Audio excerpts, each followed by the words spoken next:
Just ask if you can turn off or silence your devices, please, this evening. Next is our national anthem. Carrie, please stand if you can.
Madam Clerk, any introduction of addendum or delegation items? None this evening. Thank you. I need a mover and a seconder to confirm the agenda. Councillor Wells, Councillor Bruno. Any questions? All in favor? That's carried. Any disclosures of interest? Thank you. We have one set of minutes, the regular meeting of Committee of the Whole, 22-19, held on August the 26th of 2019. A mover and a seconder. Councillor Beauregard, Councillor Bodner. Any questions? All in favor? That is carried. Determination of items requiring separate discussion. Start on my left this week. Nothing, nothing, nothing, nothing. Councillor Bruno. 2, 3, and 5.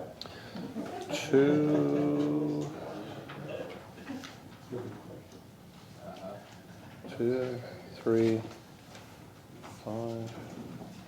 Councillor Baggio, anything? 3, 4, and 6, please. 3, 4, 6. Angie. Councillor Wells. Item 1. Okay.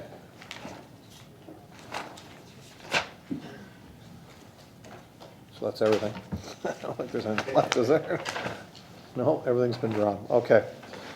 We have a presentation this evening. We have our grant check presentation. So we'll have the committee with Chair B. Kenny come up to the podium, please.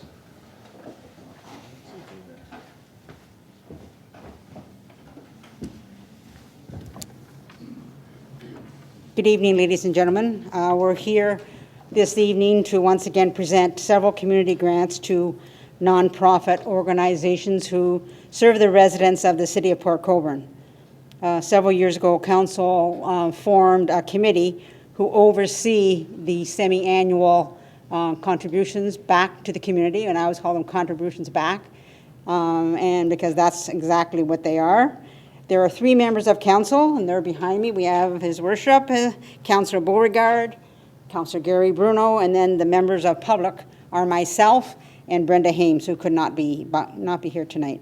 For 2019, council set aside $30,000 to be distributed, and the first rounds of application were received in January, and we presented 10 grants totaling $18,510.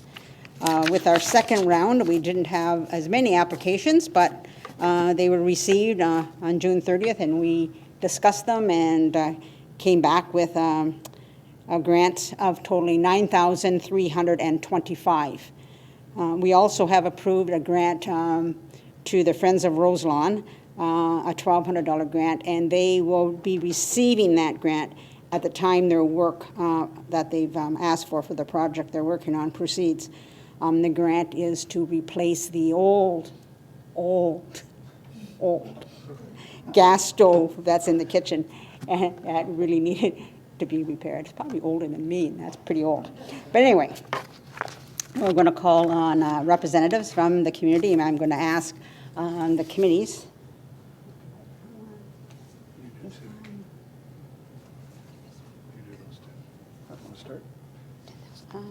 No, I'll let who's on?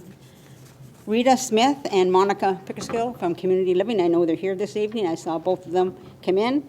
And they've asked for, and we have approved, financial assistance for them, for the children of Port Colborne who are unable to register for recreation programs due to lack of funds. And so this group provides those things, and I think, Councilor Bruno. Thank you very much. You're more than Thank you welcome. very much. Thank you for all you do. Thank you. This is going to help a lot of kids. Would you like to that- say a few? Oh, Sure. I just want to thank everyone. This money goes a long way. This will definitely help approximately 20 children who are from our poorest communities be able to take some of those after-school programs at Roselawn. So thank you very much. You're very welcome. The next check will be presented to Ernio Rossi and Peter Meyer, and they're from Friends of Port Colborne Lighthouses. And if you've never had a chance to take that tour during Canal Days, you should do it. It's great. But anyways, they're here, and this money that they're asking for is to help assist with the cost of insurance to allow the tours to go out to the lighthouses.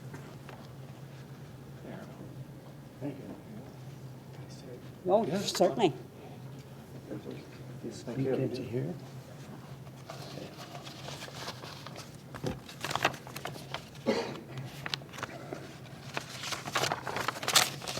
Thank you, everybody, including the city of Port Colborne, for giving us a grant, which will please us, no doubt, right, for a long time, and we'll be happy with it.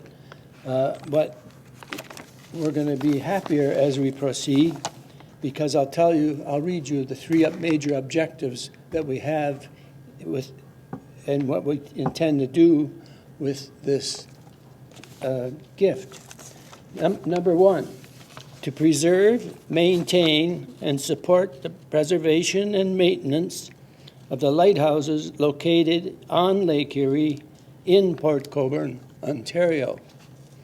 Two, to provide educational programs to increase the public's awareness of the historic lighthouses at Port Colborne, Ontario, and their future preservation.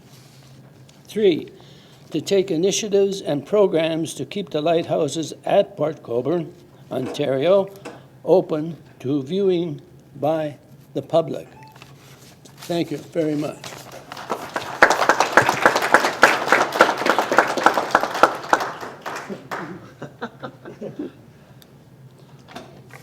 And do we have Jessica Stevenson here?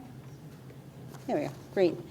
Jessica represents Niagara Nutrition Partners, and this check for $2,500 will assist with the purchase of food to run the nutrition programs in the Port Colborne schools. Thank you so much for this donation. We're actually a regional program, so we oversee 180 breakfast, lunch, and snack programs across Niagara, feeding 17,000 children every single day. However, 13 of those programs are specifically right here in Port Colborne. So this money will go directly towards them, and we're looking forward to gifting them with this. Thank you so much. Thank you.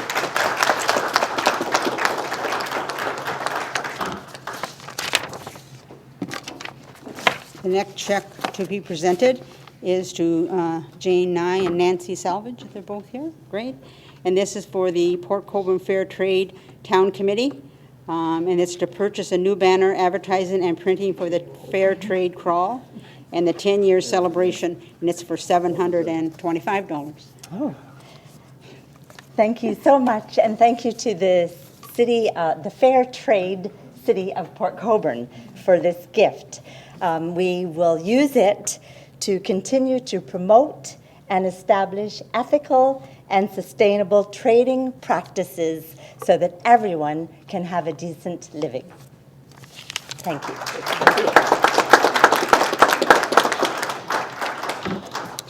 And last but not least is for the Micah Van Ness, and she's one of the very many ladies involved in the auxiliary at the Port Colborne Historical and Marine Museum. And this is to assist with renovations to Arabella's tea room, and it's for $2,800. Oh, thank you very much. Thank you very much. It's for generous donation. We will use it to for a long overdue overhaul, the tea room, the upstairs. Thank you very much. Thank you.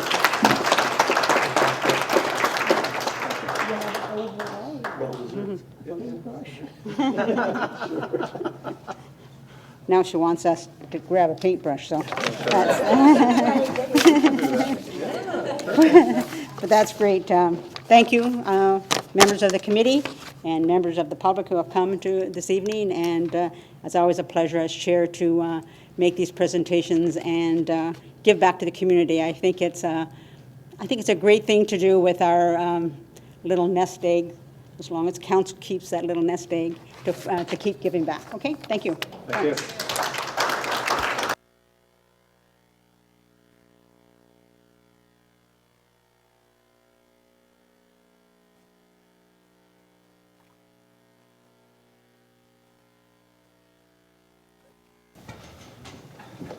Again, thanks again, Chair Kenny. Much appreciated. We have 3 delegations this evening. Just want to remind everybody there is a 10-minute maximum per delegation. Our first delegation is Maureen Shantz, member of the Board of Directors, Alzheimer's Society, Niagara Regional Foundation, regarding the 2019 Coffee Break campaign and updates regarding dementia in the Niagara region. Is Maureen here? Yeah. Oh, sorry. Come on up.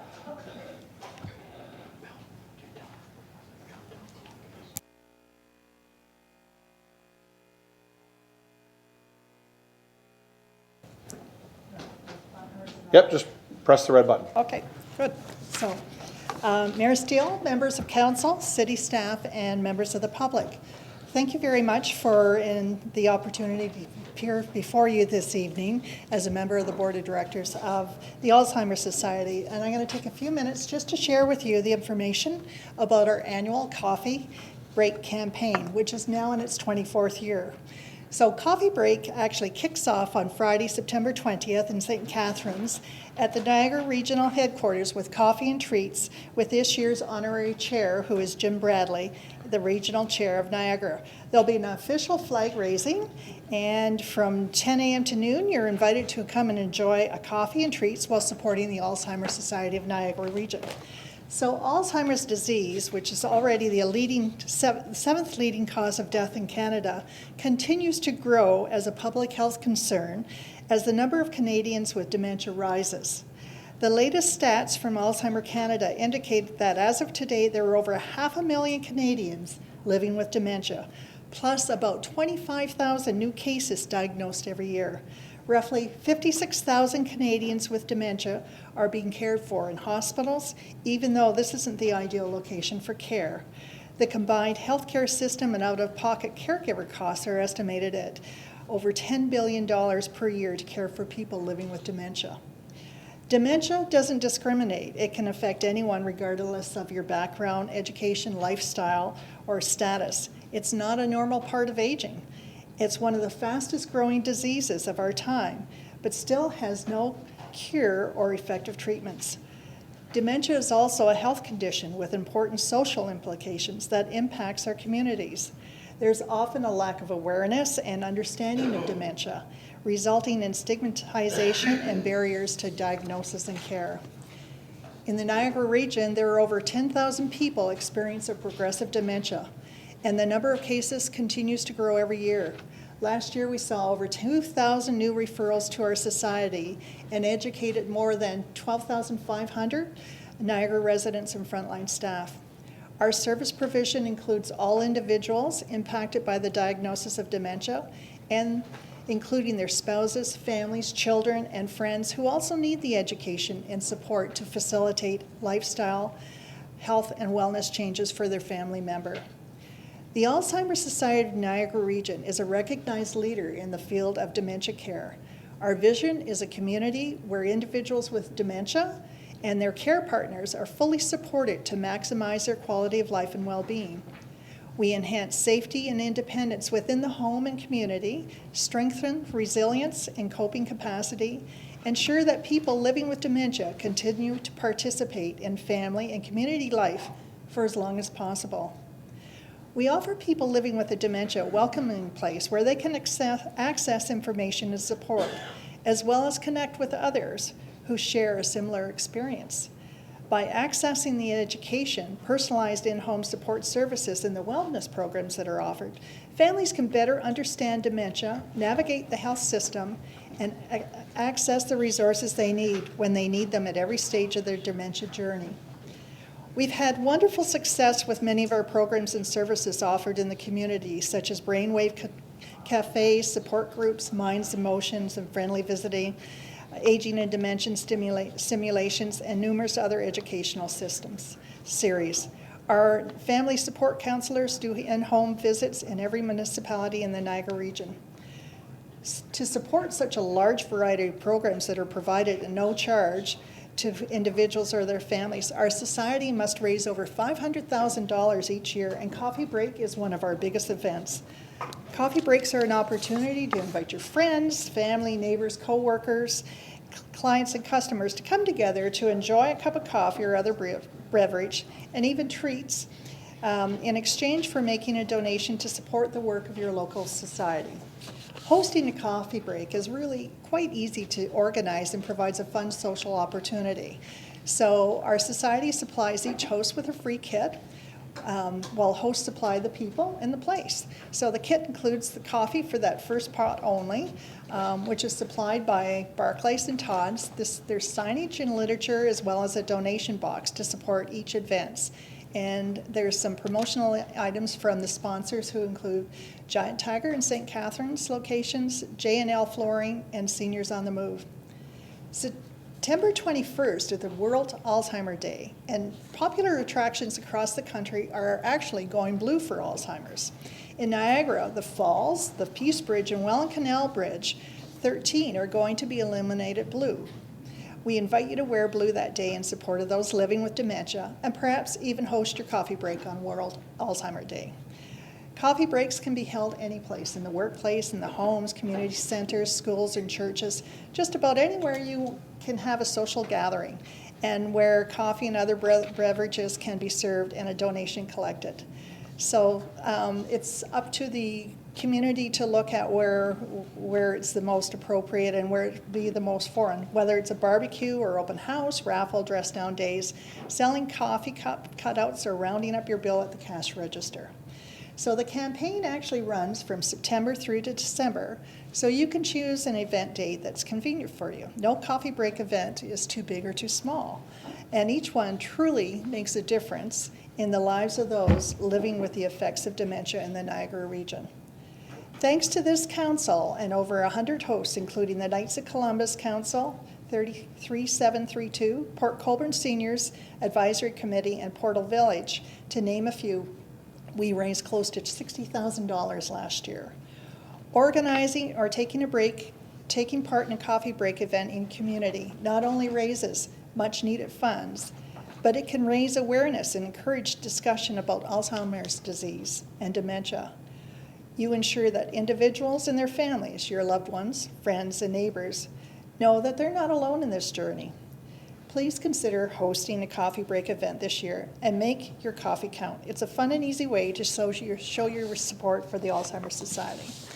Anyone can register for a free coffee break kit by calling the Alzheimer's Society of Niagara Region at 905-687-3914, or by visiting the website at alzheimerniagara.ca/coffee break.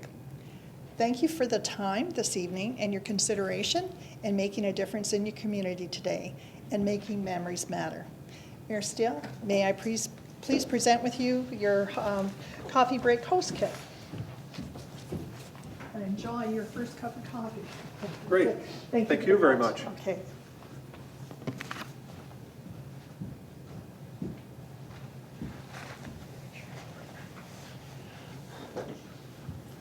Any questions?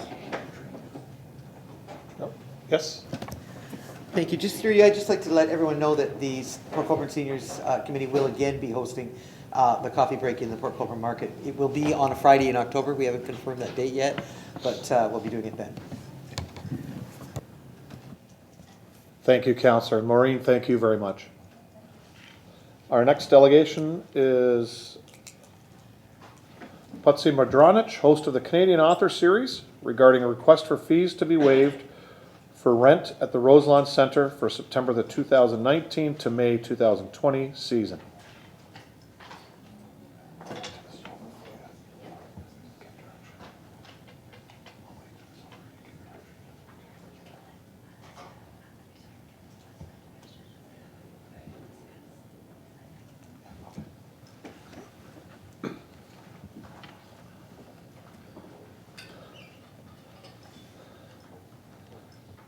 Just press the red button on there. Great, thank you. I'm Elizabeth Madronich, as everyone knows me by Putsy. I am the host of the Canadian Author Series, and I have been so for 5 years. Prior to that, I was a volunteer for 20 years, organizing the tastings.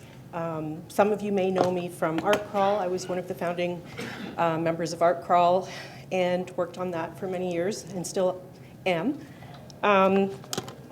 So prior to me taking over, William Thomas was the host of the Author Series, and he sort of stepped into a very nice situation because the theater was filled.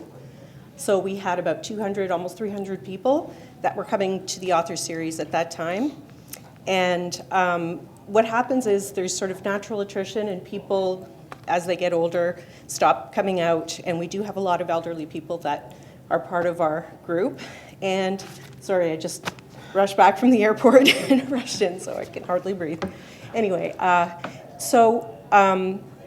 we've just sort of been struggling with those decreased numbers every year, and we have not had the opportunity or the financing to move forward with marketing and things like that. So that, I feel, is our weakness, and that's why we're here today.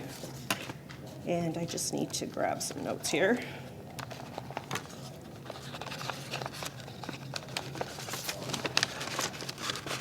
So I do have the financials with me. I don't mind if you ask questions. I think a few of you might have the financials, actually, if you need to have that. Okay, that's that. Sorry about this.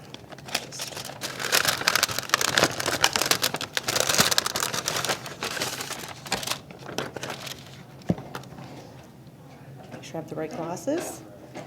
Okay. So I'm pretty much, as you mentioned, the proposal is because of our financial hardship at this time. The Canadian Author Series requests the City of Port Colborne waive the full cost of the rent for the Canadian Author Series this season.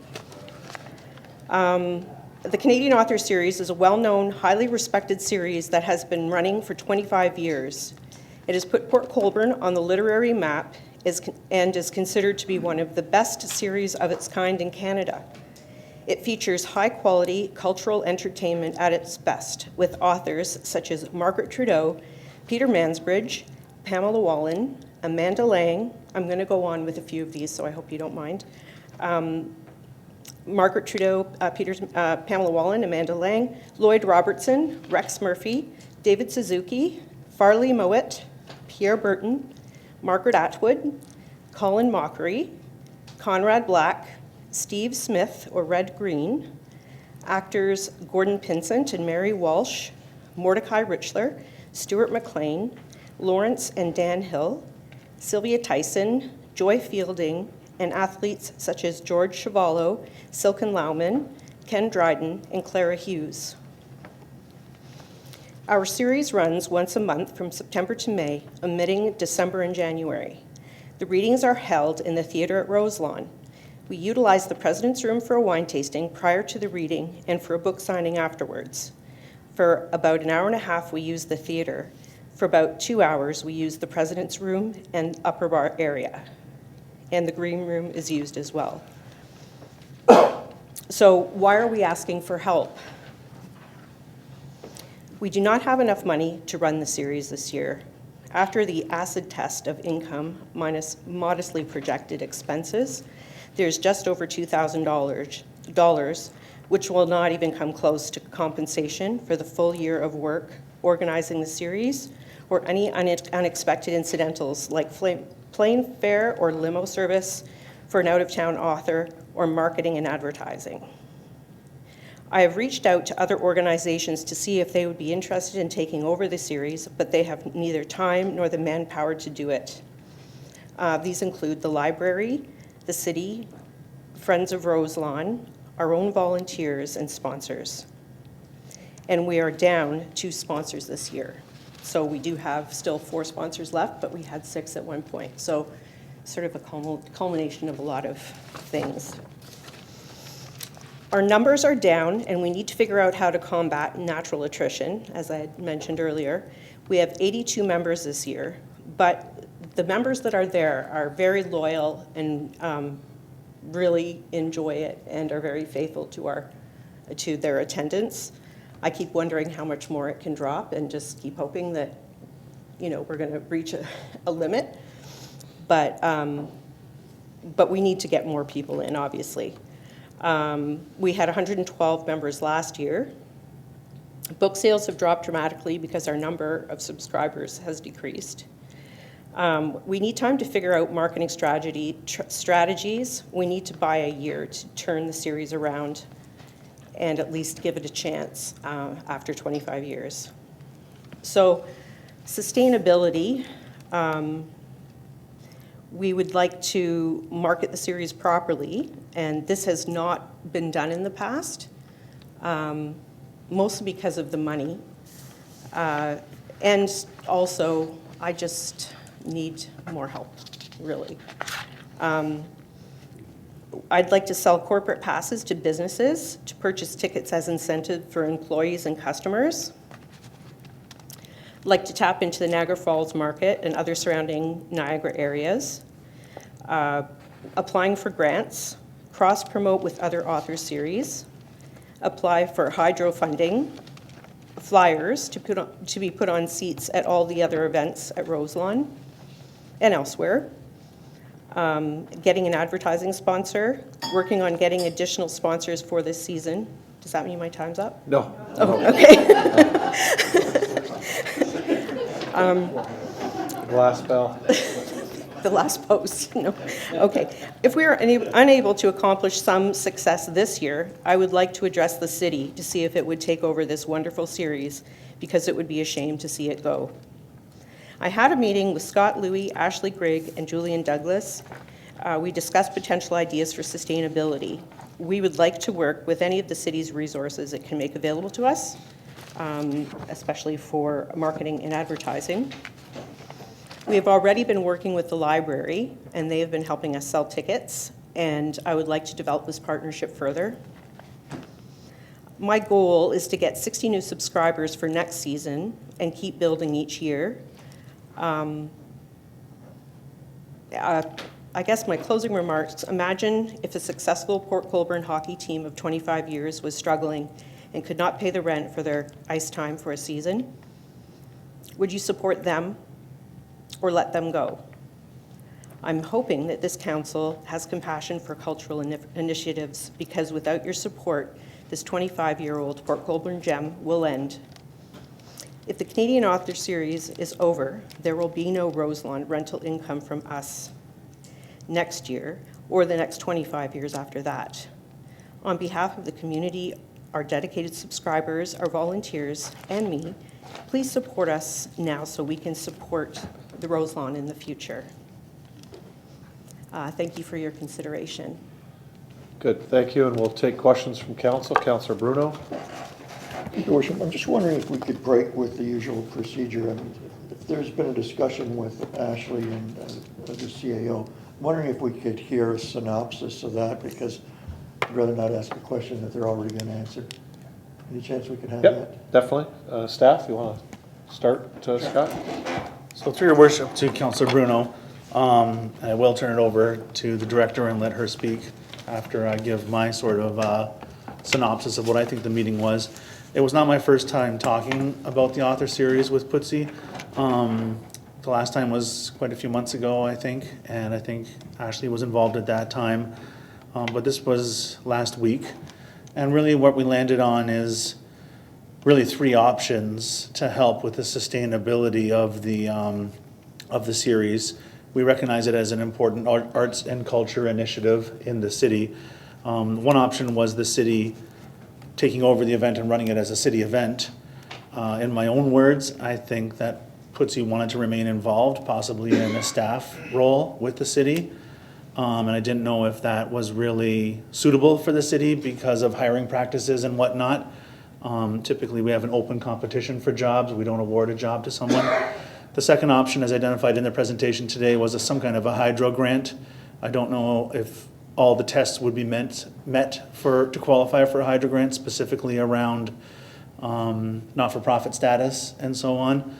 And then the third request is where we landed and where we are today, which I think is an appeal to council to support the event financially rather than through a grant, but instead by a waiving or a reduction of cost or a discounted use of the facility. And so that's where we sit today.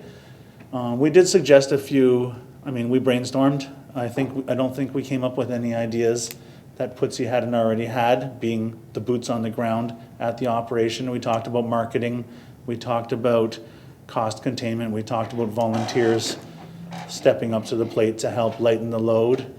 And I think all those things have been tried in the past, is that fair to say? Yes. And so we arrived at this application that's before council today. I don't know if you want to complement those thoughts. Thank you, Mr. Mayor. That was a great synopsis, and I think the only comments that I would add are with regard to sustainability. While grant funding might be available, looking to increase the number of subscribers so that it can be the author series can be self-sufficient. And I think also with regard to the waiving of the fees, having some reinvestment back into the author series as well, with whether it be with regard to marketing or advertising or what have you.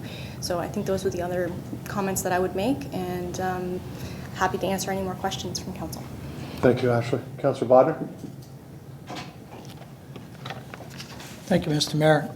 I think this is worth a good hard look. I think this is an important endeavor, and it shouldn't just be cast aside. Through you, Mr. Mayor, to Putzi, what is a dollar amount of sponsor you're looking for from a sponsor? I see you've lost two. Is it anything, or is it a certain amount? You mean how much are our current sponsors contributing? Yeah, if somebody that was listening to this wanted to help sponsor, what would you? Yes, that would be $2,000. $2,000. And for that, you would get advertising, you would get with whatever we have. Yeah. And we would, they get free books each month, they get to have a dinner out with the author. Yeah. Yeah. Okay. Okay, Councillor? All right, for now, yeah. Okay, Thanks. thank you. Councillor Desmarais? Thank you, Mr. Mayor, through you to Putzi. Can you tell me what the fees are that you would pay out yearly to the city? I've got that here. Do you have a dollar figure? Do you have that quickly, Ashley? Ashley? Through you, Mr. Mayor, it's approximately $7,500 per season, per year. $7,500 per season? Okay. And currently, is the city supporting the author series in any fashion, financially? Financially, I don't believe so. Sorry, do we know that? Again, through you, Mr. Mayor, thank you. In 2014, actually, there was, Putzi made a presentation to council with regard to a new rates and fees bylaw that was implemented at the time. The new fee for the author series at the time was proposed to be just over $1,200. But as a result of a council decision, they've received a preferred rate of $1,000. It was $1,000 at that time, and since has gone up with the cost of the annual increases. Can I add something to that? Am I allowed to? I don't know how this works. Yep, go ahead. I just wanted to say that I don't know if this makes a difference to what we're addressing today, but we have looked at a lot of different venues to hold this, and they are substantially less. Yes. This really is the highest. I mean, it's crazy how expensive it is now. You have your reasons for doing that, and that's fine. But the problem is that, to be quite honest, the publicists will send their authors to us because they love that venue. Yeah. And I love the venue. We've always had it there. We've been a marriage. It would seem very strange to do it somewhere else, but we could. But I would prefer to keep the venue where it is, and that's the ideal situation, so. I would prefer it also. It's a wonderful thing. Thank you. Thank you, Councilor Desmarais. Councilor Bruno? Thank you, Worship, and thank you for your presentation. I guess for starters, I'm wondering, if you've lost 2 sponsors and you're looking for relief on the Roselawn fees, is the fee forgiveness put you back for this year into balance? Because I still don't quite have an idea of what the number is you need or that you're chasing to break even. I think for the past years, I have been working, I would say, about half getting paid and not getting paid half of my time. But I keep thinking, if I can make this work and if this can come together, there's an upside to it as well. And somehow I will be able to offset the years that I've lost income. So I guess it's sort of a labor of love in many ways. But at this point, with only having $2,000 there, it's just not feasible. It's absolutely not feasible for me I can't support myself. I can't live like this sort of thing. So I guess there is no exact amount. I think even with being, having the fee waived, I would still be looking for a few more sponsors, and then I'm sure we could just make it work. And then, of course, I would like to make this really work for everybody's sake. So. Sure. I guess I'm looking for us needing some dollar figure, whether that is in kind that we can do or direct dollars, that makes this solvent to get through this year so that you can go on with that planning discussion. Certainly, I think some of your ideas, like even the grant committee that you saw here today, as the CAO alluded to, we're not there to be subsidizing the operating income, because then we become your only lifeline, and that's kind of a terrible position to be in. But we certainly look at special circumstances. We certainly look at funding that will allow you to do some things to raise more money. Right. But again, that doesn't open till January, and there's no guarantee that with all the people that apply that you could get it. But I think for us, I think it's probably unanimous that we'd want this to keep going. However, I think we need some kind of, we haven't had a chance to look at the numbers that you've given to Ashley and the CAO. So, without kind of a business plan and a number, that's pretty integral to the ask. And I don't know if you're looking at ticket sales that haven't occurred to backfill for your salary. In other words, you're going to be getting money right up to and in front of the day of each author, but obviously you have to pay them ahead of time. So I'm not really quite sure whether there's going to be new cash flow that's not in that budget that's going to come as a result of ticket sales on the night or the week before each one of these events.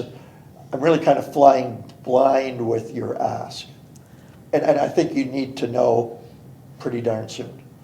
Well, it's hard to know exactly how many. Right now, our only certainties are what tickets have been sold up until now, and those are seasons passes. Right. So that's the only thing that we ever have to go on as far as moving forward. So, some tickets will sell at the door, but it depends on the author, it depends on the weather. There's no, we can't plan anything, really, and it's not a huge number of ticket sales.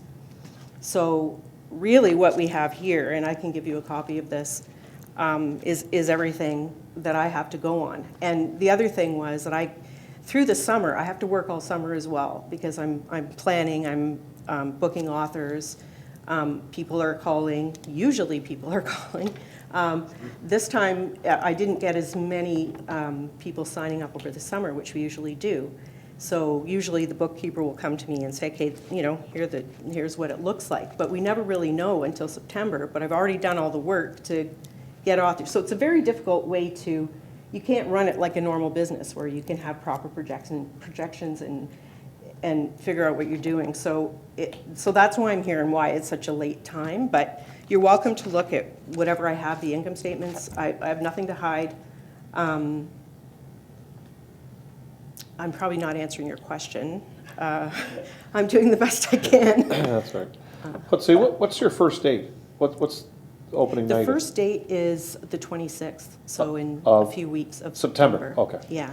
And again, it's booked. Like, I've just gone ahead and booked everything because I didn't know what else to do, so. Okay. Councilor Borger? You're fine with that? Okay. Councilor Klaloff? Through you, Mr. Mayor, could I ask you, how many paid staff? Are you the only paid staff of all your people? I have a bookkeeper, and So she's paid. Okay. And yes, that's it. And we have about, we have about 9 volunteers, not including the Roselawn volunteers, and 4 sponsors.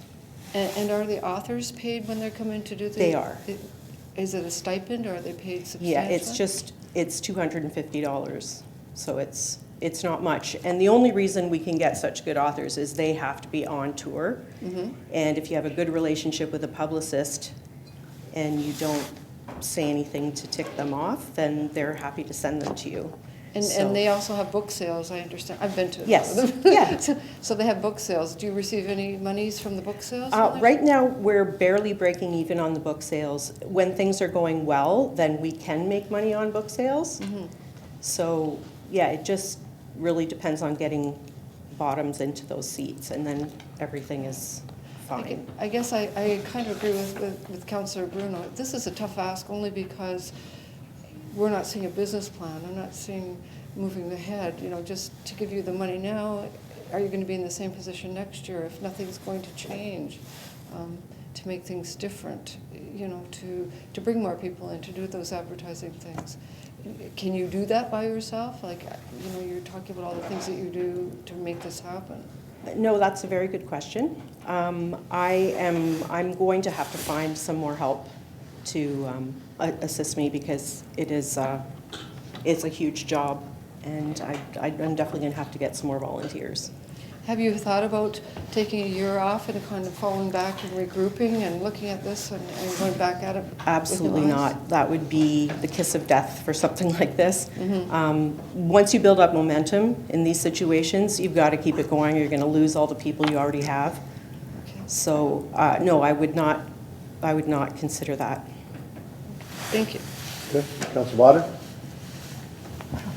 Thank you, Mr. Mayor. Through you to Mr. Louis.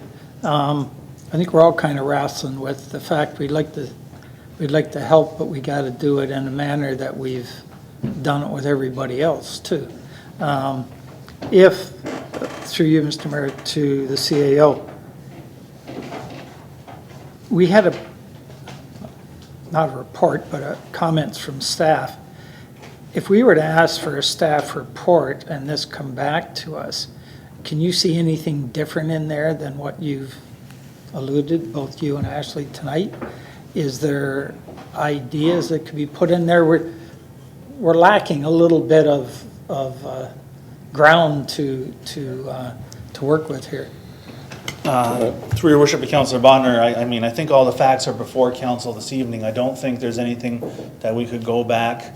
And the only thing that you don't have is a copy of the financial statements. They were provided to us in the one-on-one meeting that we had, but we didn't distribute.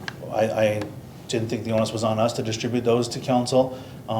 They show a modest, I guess, surplus It was $10,000 in previous years approximately. It's budgeted to be $2,000 this year, which is a surplus, but it's not, I guess, there's a compensation component for the surplus because it is not a not-for-profit, as I mentioned. It's a little bit different service delivery model than I'm accustomed to at Roselawn. So I'll go back to the Showboat days when Showboat was local and there was a committee, with a secretary and a treasurer and a chair and so on.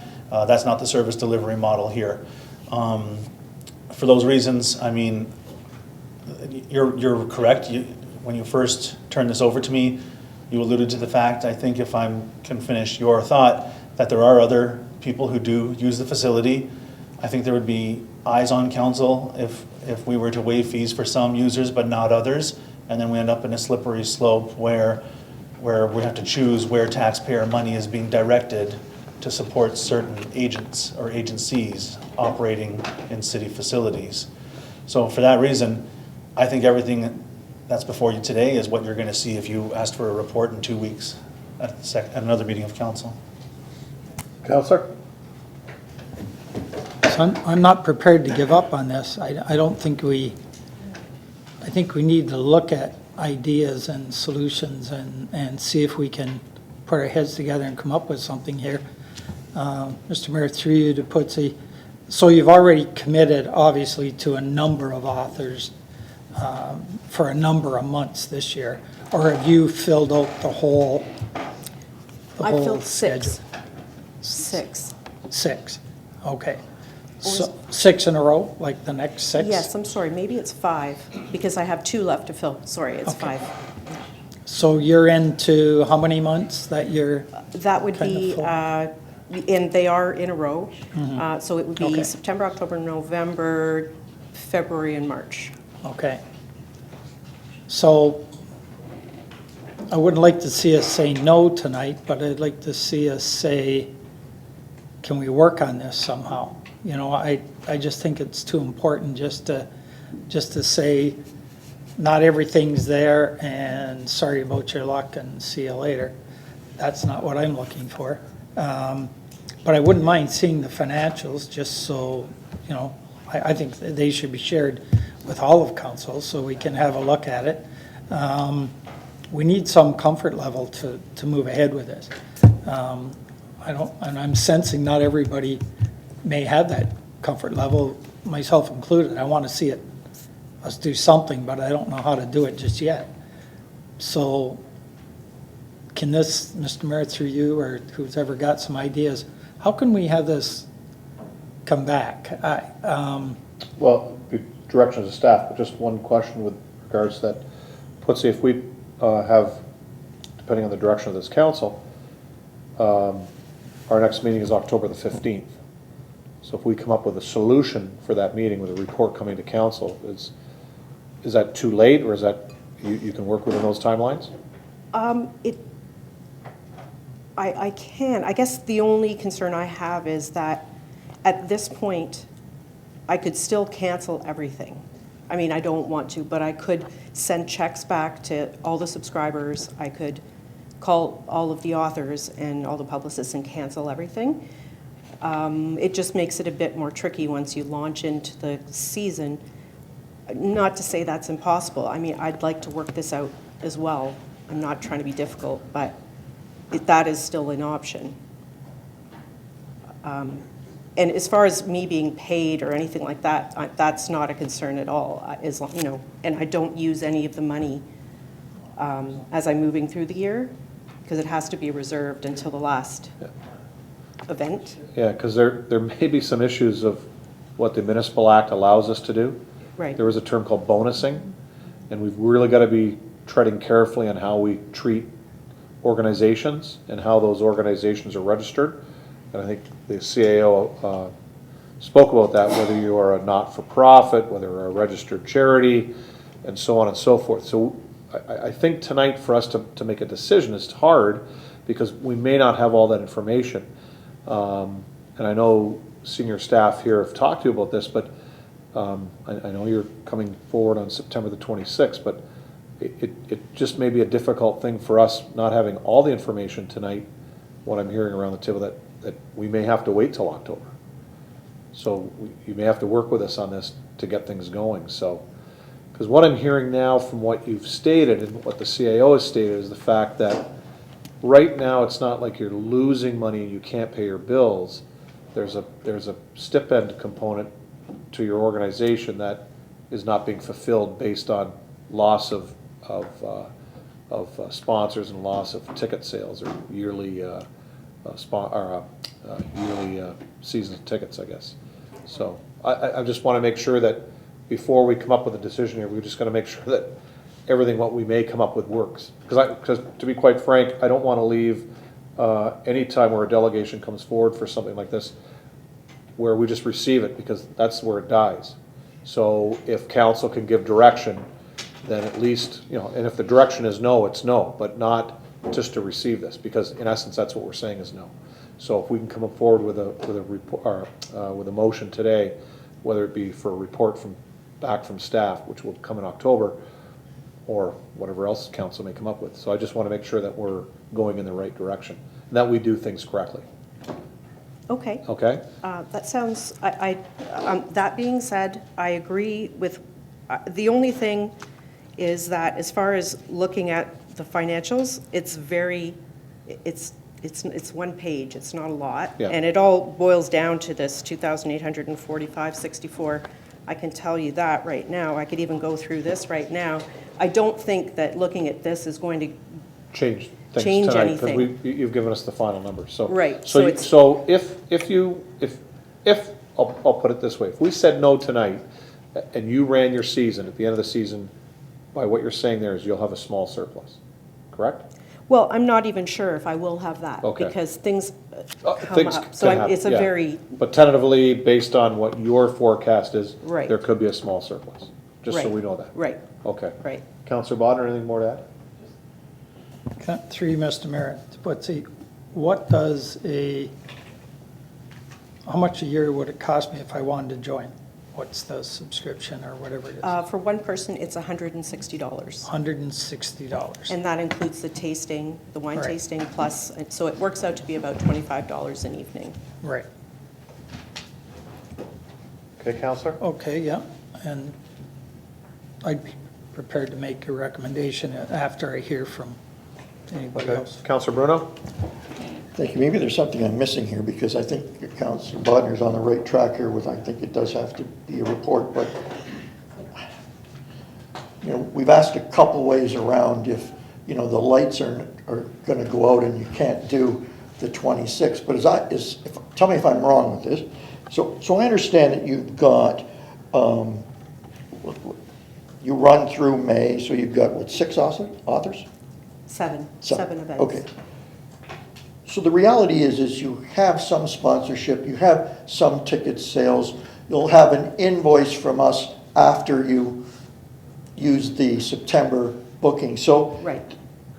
the reality is that, you know, if you're not solvent, it's going to likely show up in February, March, April, May. So I think what we're trying to get at is we have some time, or have I heard this wrong? Because you're operating on a budget, you have sales, you have 4 out of 6 sponsors, so you have money to get you through in the short term till we can come up with a decision for you? Yes, yes. Thank you. But that wasn't what the concern, my concern was just that it becomes more difficult if I have to cancel everything at a later date. But Sure.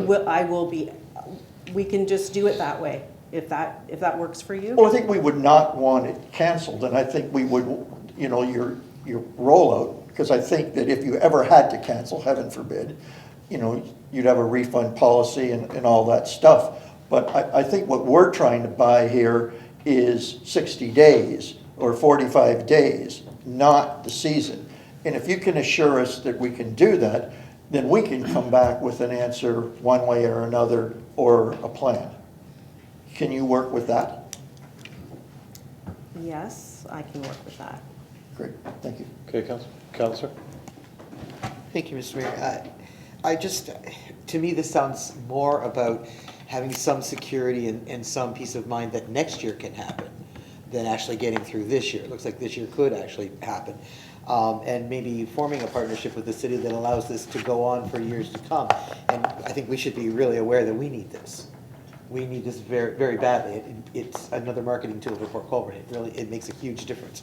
So we have tourism and marketing staff, we have communication staff, maybe getting them engaged and doing things like getting out there and talking up the single subscriptions, working on sponsorships, that sort of thing. Getting it out there and let it be known, using social media tools, all of that sort of thing. These are things that are working very well for a lot of people right now. We could do that at almost no cost. We wouldn't necessarily have to worry about whether or not we can make a decision on fees for Roselawn. We might be able to solve the problem just there. And it also will let people out there in the community know that the Authors Series is not for the elite in Port Colborne. It is for everyone. And it's not a message that gets out there. So this may be a tool to be able to help that too. Once that's there, it will be like a few other things in Port Colborne that have changed the way that they're accessed because of getting messaging right. So we could do that.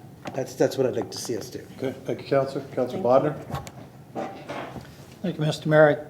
I'd like to put something forward that we ask staff to come up with some options.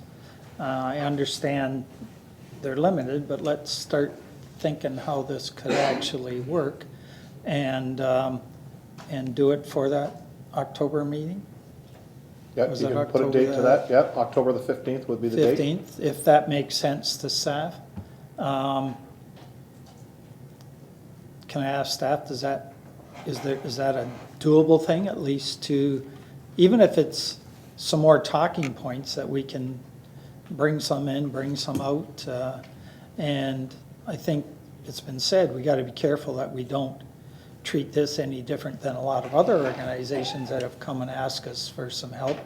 But, why don't we look at where we can go with this? Okay, Ashley, is that, so if it's referred back to staff with direction and a date, is that workable for you and your staff? Through you, Mr. Mayor, yes, I'll be able to bring a report forward to the October 15th meeting. And in the meantime, we'll have a meeting with staff, likely with Putzi again, to talk through some ideas perhaps that we haven't already discussed, and maybe lending some city resources in order to provide some additional support. But as the CAO outlined, I think we're going to have to put our heads together in order to come up with some ideas that perhaps council hasn't heard this evening. Okay. Mr. CAO, you're fine with that? Yep, fine with that. Okay, so direction to staff is to come back with a report with ideas for the October 15th meeting. Councilor Borgard? Certainly. Go ahead. Through you, Mr. Mayor, to staff. As part of this direction, I would ask that we make sure that to really cover that bonusing aspect that you talked about with the municipal, that there be that be clear, and that's all. Okay. So, Councillor Walls? Through you, Mayor, to staff.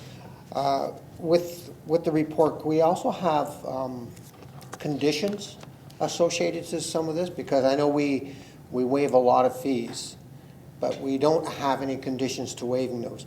And in cases like this, where it's a business slowdown or a business interruption or whatever the case, where you can't financially fund yourselves or may not fund yourselves, if we had conditions in there that would be that maybe it's a one-time, maybe it's a conditional upon accepting the terms or options that are presented to you, accepting assistance or things like that. So if we could do these with conditions that are assigned to them, we then enter sort of an agreement or a partnership, as Councillor Desmarais says. So once we get into that with conditions and options, then we can really work a business plan together. Okay, thank you. And at any time after this meeting, Council, that you want to send something to staff, well, to Ashley in particular, please get it to her. The more that we put our heads together, the more information we can give them is the better. So, so Councillor Bodnar has put that referral on the table. I need a seconder for that. Councillor Bruno, any further discussion? So Ashley and Scott, you understand everything with dates going forward? Okay, thank you. And no further questions. All those in favor? That's carried. Thank you. Thank you, Putsy. Thank you. Appreciate it. Thank you.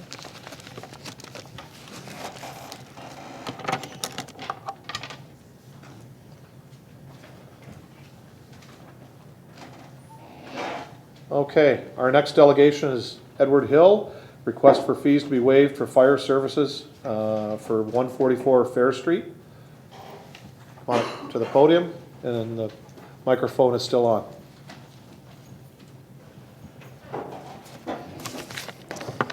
Thank you for the opportunity to be here tonight. I got a lot of notes. I'm not sure where to start, but I guess, I don't know. I've had that property for like 7 years, and I understand how the bylaws are, and I've read through them and whatnot. And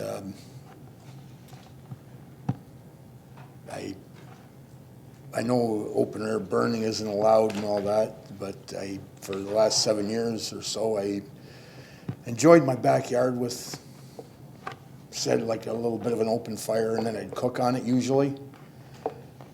Primarily use it for cooking. I have pictures that I emailed in showing, and I never had any issues with the fire department coming over until I believe there's some issues with 154 Fair Street. They're under some kind of property standards thing too.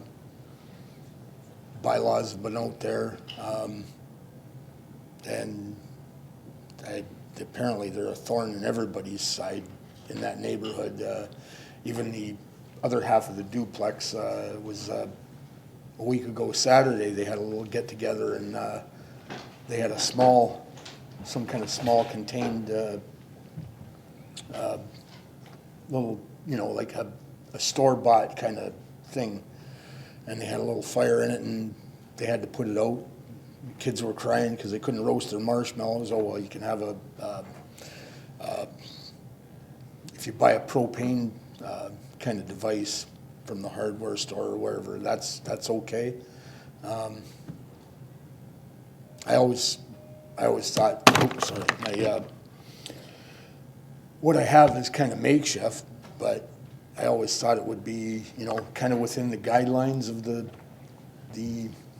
bylaws. It,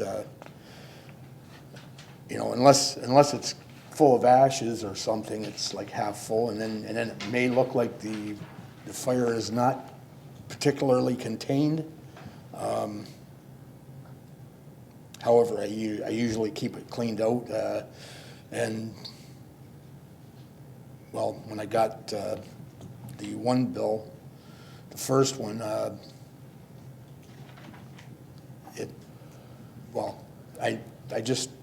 had a feeling I was going to get called on, and I always have a hose handy, and by the time they got there, there was really no fire. I was standing there with a hose, hosing it down, and the second time, I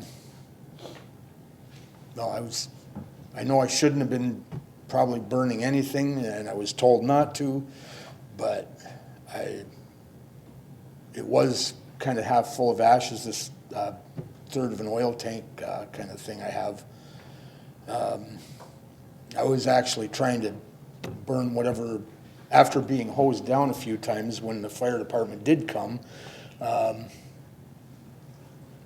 was like charcoal, and I threw a little bit more wood in it I just wanted to reduce it to ashes so I could dump it and use it as I got to get some dirt in the back of my lot to build it up a little bit so I can move a shed over and have some more room in other areas there.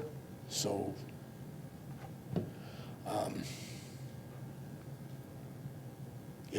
if it's possible that these fees can be waived, and well, maybe asking too much, but if I had some kind of a permit where if it was deemed within the burning guidelines or whatever, just have another look at it. I have emailed some pictures in, like I said. I don't know if you could take a look at those and. Yeah, they're on the screen behind you. Oh. Yeah, they're there. And we did receive them in our package. So Ed, before I take questions from council, I'll call on the fire chief if he has anything to add at this time. Thank you, Your Worship. To maybe give the council a better insight as to what's occurred, we've attended the property 5 times. The first time was June the 21st. The volunteers had to come in to respond to that one because our full-time staff were tied up. On June the 22nd, we attended. Full-time staff attended. On June the 22nd again, the first time was at 5:18 in the afternoon. The second time was 9:28. I attended with them at that particular time. I had a conversation with Mr. Hill and made it very clear to him that continuing such fires would result in a bill being sent. He informed me at that time that in fact our firefighters had picked up some burning embers and burning wood and thrown into the fire pit or fire area, fire container. Because of that, I checked with the captain because we had a shift change at that particular time. So I checked with the captain the next day, and in fact, we had picked up some burning wood that was laying on the ground and put it back in the container. We attended again July the 7th. I attended with the crew. That was 8 o'clock, 8:15 at night. Again, he was told that he would be receiving a bill, and we did issue a bill for that particular time. And we attended again on August the 24th for the same thing again at 10:30 at night. I attended again at that particular time, and we had quite a conversation on his property with regards to his continuation of burning. He alluded to the fact that there was one particular neighbor down the street who had it in for him and would continue to call. At that particular incident, he'd attempted to move the burning container behind a shed so it couldn't be seen. Obviously, it was seen, and we received a call. So he was invoiced again for that particular call. So he's received 2 bills, both of $595.51, which is as per our fee schedule, which is as per the burning bylaw. As I said, we've been there 5 different occasions, and on none of those occasions was there food on the barbecue or on the grill. We did have a discussion with regards to a barbecue that was readily available, that he should use that with the propane that might be made available to it, and he's chosen to do otherwise. So we've billed him for 2 occasions, one on the 7th of July, the second one on the 24th of August, and we've abided by the bylaws that are provided to us, as well as our fee schedule that's abided by council, has been provided by council. Okay, thank you, Chief. Councilor Demery. Thank you, Mr. Mayor. This one, first I'd like to go through you to the chief. Chief, normally when you're called that there is an open fire and you attend, the first time it's usually a warning, is that correct? And then the second time there would be a fine? Chief? Through your worship to councilors, normal circumstances we attend, which we did on the 21st, and at that time he was issued a notice of violation and told him to cease and desist. He was told that by the firefighters that were on the scene. And that's our normal practice. Normally we would bill the second time. Yes. We didn't in this particular occasion because of the information he provided to us with regards to our firefighters putting wood from the ground that was burning back into the container. Although I would question that was the wood that I saw at 9 o'clock at night because it was quite a bit larger than a small piece of wood. Okay. So, but you attended twice on the 22nd. So,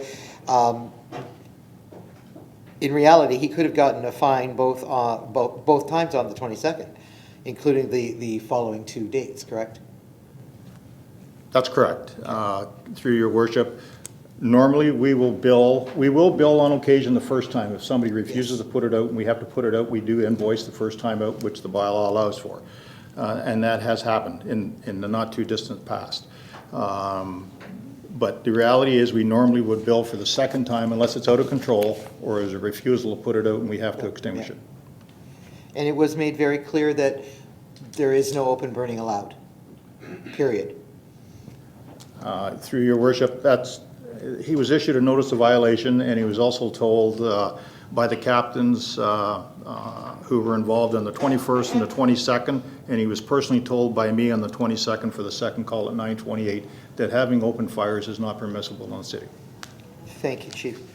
I would then, through you again, Mr. Mayor, to Mr. Hill.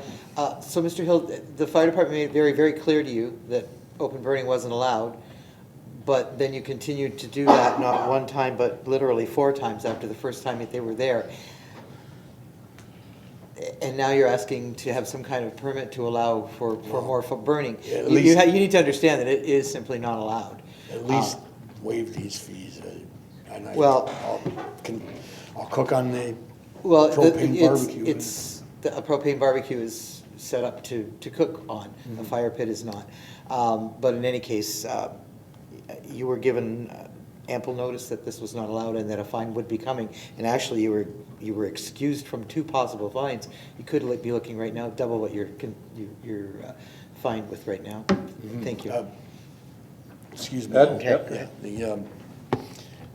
When they came out on 2 occasions of the same day, they did hose everything down and they put the wood back in, and I thought it wasn't going to burn, but I seen it smoldering, and I sat and I watched it, and I did not throw any more wood in it. Okay, Councilor Bruno?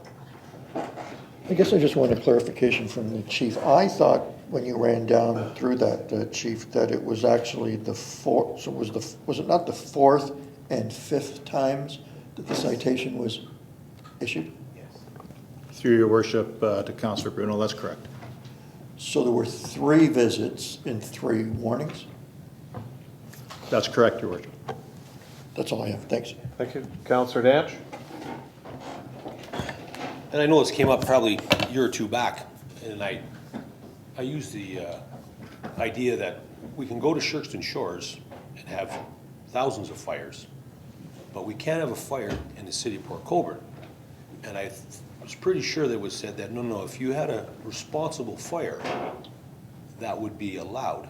No pallet burning, and I'm pretty sure I said that, but a contained, in a ring, in a oil drum or something like that, something reasonable, that was allowed. And that's the way I've been led to believe.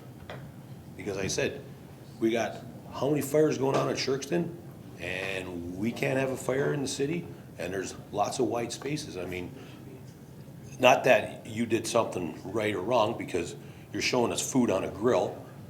Is that what you were cooking? Because food on a grill isn't going to cause an issue, but I really thought in the city of Port Colborne, a responsible fire was allowed. Chief? Your worship, to clarify what Councilor Danch has suggested, quite clearly it was made clear by myself to council in the past that small fires for cooking are allowed, which is allowed within the bylaw we currently have in place, providing there's no complaints. If there's a complaint, it's clear in the bylaw, it has to be put out. Okay, Councilor? If your neighbor hates you, he's going to call. Now, like I said, a responsible fire in a contained container, oil drum, tire ring, what's wrong with that? Marshmallows over propane? No, thank you. Not that you should be let off, because 5 times, you should get a ticket. Maybe 1, not 2. But anyways, like I said, a responsible fire in a backyard with a few kids making some hot dogs, marshmallows, cook a burger on a grill, there should be nothing wrong with that. Okay, Councilor, thank you. Anyone else? Yes, Councilor Kalala? Through you, Mr. Mayor, to maybe the CAO might have an answer. Suggestion, we're always looking at ways to raise money. Why not a permit system? Why not a permit to have a fire, season permit to have small fire, something along that idea? Or are we getting, I'm just thinking that way. Fire department, they've got a permit, we're okay, he's okay to do it. Exactly what Councilor Danch said, and small. CIO? Through your worship to Councilor Clealiff, this has been a subject of discussion in the council chambers in the past, previous council. And we'll let the chief answer. This idea of open burning in backyards seems sort of victimless, but one of the things that we've had in the past is complaints from homes that don't have air conditioning, that rely on open windows. Sometimes there's health conditions, asthma and so on, and as smoke goes across fences and doesn't know boundaries, it sometimes affects sort of neighboring properties, and that's where we lead to complaints, and we end up with fire trucks that are circulating in the municipality trying to fight these fires and taken away from their regular duties, and I'll let the chief compliment my answer. I understand a little better now what you were saying, what Chief said, as long as there's no complaints, yeah. So before we get into this discussion, because it really doesn't help Mr. Hill here, we can bring that up under councilors' issues, but we have to deal with Mr. Hill's ask or request for this evening. So if we could deal with that first, and then if you have questions, we can bring those with regards to our burning bylaw, we can bring those up under councilors' items. Any more questions to Mr. Hill? Or any more questions do you have to us? I don't think so, but as for where the complaints were coming from, it's not a very good environment for, well, my daughter she's befriended these people, and she has an apartment, which I got her on the housing list and got her the apartment through a friend of mine who owns the buildings and whatnot. One occasion she was there and she lived, well, the people that own the property, they bought that half of the duplex. They moved from Mississauga, and well, that really doesn't have anything to do with it, but the one person living there had one of them weekly paper routes that deliver the flyers and whatnot, and she wasn't doing it, and so the papers stacked up on their porch. And being that my daughter was there, she actually, at that time, this is months ago, she brought like a dozen or so of these bundles of papers over to my place and asked me to burn them in that drum. And I refused to because, well, the person that was supposed to be delivering them said, no, please don't burn them, that's my job. And yeah, okay, but they ended up going into the recycle bin a little at a time. Okay, good.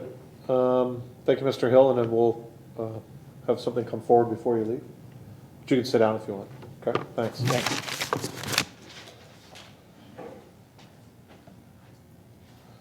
So council, as we did with the last delegation, I want to make sure that we leave here with precise information to staff on how to proceed with this. Madam Clerk, you want to chime in on this for me? So similar to the last delegation, when a delegation comes forward from before council with the request, a member of council should move a motion for consideration. So the motion should usually be one of three options: to approve the request, to deny the request, or to direct staff to investigate and report back with more information. Okay, Councillor Desmarais? Thank you, Mr. Mayor. I would move a motion to deny the request. Okay, seconder for that, Councillor Beauregard. Any discussion on that? Seeing no discussion, all in favor? All opposed? That's carried. So they've denied your request, Ed. Okay, thank you.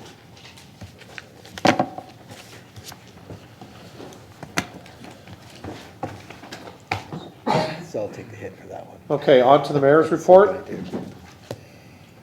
I'd like to thank staff and residents who came out to the Niagara Ice Dogs hockey game on Friday, August 30th in support of the Port Colborne Wave Girls Hockey Association. The Valley Health and Wellness Center was filled to capacity with supportive fans. Also like to thank Brian Elliott, the Burke family who own the Niagara Ice Dogs, the YMCA for offering a free swim, and the Rock of 80s band for their concert out on the outside the front door. And as I said, very, very well attended. They sold more tickets than there were seats. So luckily we didn't have everybody show up, but it was filled to capacity. So it was a great day for Port Colborne. I spoke to two gentlemen from Barrie because we had the Barrie Colts in town playing the Ice Dogs that night. and they commented on what a great facility we had. We had Marcel Dion help myself and the president of the Wave. Tim Hoyle dropped the opening face-off, and he was commenting on what a fabulous facility we had. We took him on a tour prior to that, and he just couldn't believe Port Colborne had a facility like this. So I was very proud of that because I was part of getting it built, but I think we all have to take solace in that our facility is well recognized in the province of Ontario, believe me. It is. The Terry Fox Run is being held this coming Sunday, September the 15th at H.H. Knoll Lakeview Park. The head shave, for any of those that want to get involved. Harry? Gary? Mark? That starts at 12:30 and the run begins at 1 o'clock. So please come out to support this worthwhile cause. We'd like to thank Nancy Salvage and her team for organizing this great event. They also have a storefront down on King Street, right across, right near the Presbyterian Church building, right 2 over. It was the old cafe that was there. They're in there. So speaking to Nancy this morning, because we did raise the Terry Fox flag, she said it's been pretty busy in there for their first time doing this. We also have the Cops for Cancer ride coming up. That's on starting on Monday, September the 16th. The Cops for Cancer ride will be passing through many Ontario municipalities. This ride involves members of numerous police forces, all raising money for cancer research. They will be attending École Saint-Joseph on Monday, September the 16th at 12:30, St. Patrick's School on Tuesday, September 17th at 2 o'clock, and St. John Bosco on Tuesday, September 17th at 2:25. So for those that are out, please give them all a warm welcome as they ride in through Port Colborne. In speaking with our determinants of social determinants of health committee last week, last week. Time is flying. Some information came forward with regards to how we can engage our police at a better level. So in speaking with the Niagara Regional Police last week, and they reminded me and our committee that it's important for residents to report any suspicious activity they see in the city, particularly by providing a description of the individuals involved. The police can no longer stop individuals on the street and ask for identification. However, if they do match the description of someone who has been reported participating in suspicious activity, they can stop them. So we all need to do our part in keeping our city safe. So please, we ask you, and we've asked this more than just this time, if you see something, call the police, let them look after it. But if you do have a description, or it's on a video camera in your business or your home, that you give that to the police right away, and it gives them a better opportunity to stop the things that may be going on in our community. The Seaway has advised that there has been an increase in traffic through the canal, and as such, our 3 bridges have been very busy going up and down all summer, but particularly in the fall as boats try to get in and out of the Great Lakes. If you depend on the crossing of a bridge to get to work, school, or an appointment, the city encourages you to consult your computer or telephone app which shows if the bridges are available. On your phone, the app is called Welland Canal Status, which shows if the bridge is available or up or likely to go up in a short period of time. On your home computer or iPad, you can search Seaway Bridge Status for the link to the Seaway's website. So these will allow you to plan your day. Last week we did have the Main Street Bridge up for a ship. The Clarence Street Bridge had repairs going on, so there was a bit of a tie-up in the middle bridge. But we ask you to have patience, but if you can, go to these apps. It'll give you lots of time in advance to plan your day. So I appreciate that. Any questions on the mayor's report? Seeing none, our regional councillor, Councillor Butters. Well, thank you, Mayor Steele. Glad to be here. Glad to see you all. At each of your spots, I left you one of the new flyers for recycling, and this one has to do with multi-residence, so apartments or condos over 7. And I think the information can be helpful for people maybe in your wards, and it's good that you have it as well. They kind of highlight a multi-residential textile diversion pilot on this too. So they're always looking for apartment buildings to partner in on these kinds of things, and there may be some in Port Colborne that would be willing to do that as well. Actually, I got a call not that long ago from a lady in one of the apartments, and the region's working with her now to see if they can set up something for that particular building. So I also left with Angie some information I hope will be helpful with the Social Determinants of Health Committee in regards to housing and core needs, and so I've passed that on to Ange. And this week the standing committees meet. Of interest to Councillors Bruno and Bodner, commissioners on the Airport Commission. There's a report coming Wednesday morning, corporate services on the airports, so you might want to tune in on that one. And I'm here to take any questions or help in any way I can. That's it. Thank you, Councillor. Any questions for the regional councillor? Okay, seeing none, thank you. Before we move to councillors' items, can we just move item number 2? Joanne does have another appointment. If we could have that done, and then we can allow Joanne Ferraccioli to leave. Councillor Bruno? Thank you, Worship. Community and Economic Development Health Services Division Report 2019-134, subject physician recruitment incentive, Dr. Vincenzo Sunini. Seconder for that? Councillor Bodner? Joanne?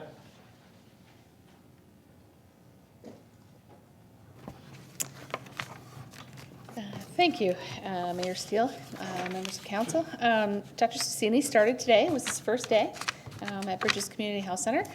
He will be in Port Colborne for now because he's going to be learning all about the Community Health Center model of care from Dr. Jason St. Hilaire, who's been here for quite some time, so he has an amazing mentor and to model himself after. Dr. Susini comes as the Chief of Emergency in Sturgeon Falls and also as the lead physician in his FO.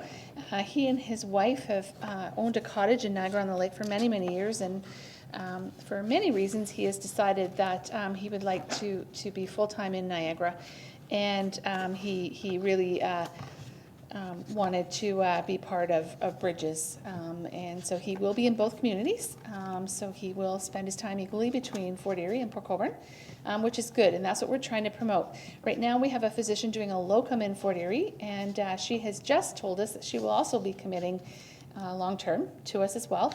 And the good thing about her is her husband is finishing up his fellowship in psychiatry in Buffalo, and he will also be practice eligible. So I think having the opportunity to share the physicians in both communities also enables the services to be shared a little bit better within the two communities as well. So he was very excited. They loved having him here today, and things are really looking up for Bridges. That'll make them full. Good, thank you, Joanne. Questions? Councillor Bruno? Thank you, Worship. I had a chance to talk to Joanne today and Ashley about this report, and the question that I had, and perhaps you could elaborate, Joanne, if there's a possibly multiple ways of funding doctors. The first thing that came to my mind was that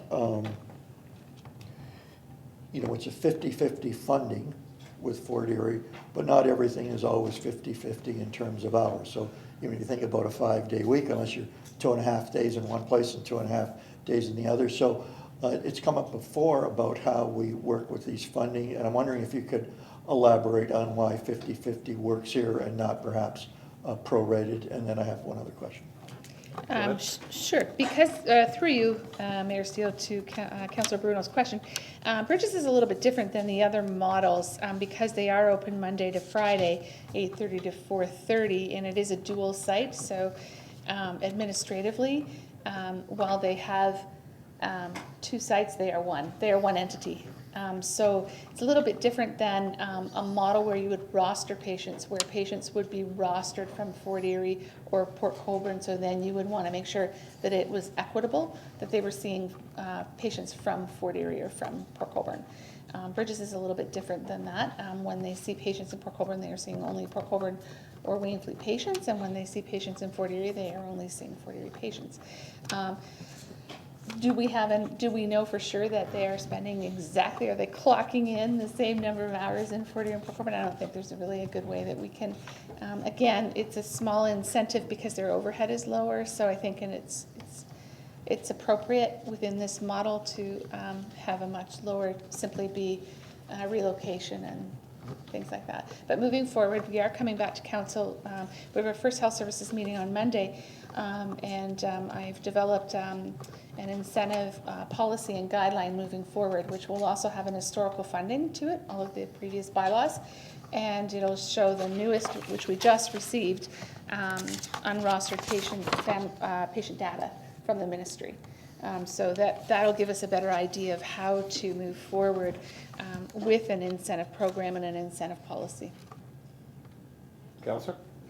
Thank you. Actually, Joanne answered my second question, and that just wanted to thank you for bringing this forward. And partnerships does work, and it's saving us also a lot of money and still getting doctors here and patients served. So thank you very much for your efforts. Okay, Councillor Demery? Thank you, Mr. Mayor. Through you to Joanne. Joanne, again, thank you very much for all the work that you do. I have a question that is somewhat related. I've had a landowner address me to ask about whether or not we would ever consider placing a physician in one of his buildings. And his building just happened to house a physician who's no longer in practice. So is that something that we do work with, is actually finding the new buildings for physicians, or do we just look at placing them in existing clinics? Through you, Mayor Steele, to Councillor Desmarais. It depends. There's a lot of medical building codes that have to be followed, so it's very difficult and it's very expensive. So it's often better left to partner with somebody that can afford to pay those clinical codes. But with that being said, we can do house calls and we can operate remotely and in a mobile fashion now, which we are doing more of to avoid emergency room diversion. So it is certainly possible to mobilize some of our resources. So should I direct him through to you? Yep, okay, for sure. Great, thank you. Thank you, Councillor. Councillor Beauregard? Through you, Mr. Mayor, to Joanne. In your response to Councillor Bruno, you stated that Fort Erie, Port Colborne, and Wainfleet will benefit from that. Has Wainfleet contributed at all to this physician recruitment? Through you, Mayor Steele, to Councillor Beauregard. No, in the past they did. They were part of the recruitment committee. They have chosen not to be, but Bridges does enroll patients from Wainfleet, and there are folks from Wainfleet that are enrolled. Not a lot. Wainfleet's funny. If you look at their latest data, obviously 100% of them have to receive care outside of Wainfleet, but most choose to go to Dunnville. So it's a very small percentage. Councillor? Through you, Mr. Mayor, to Joanne as well.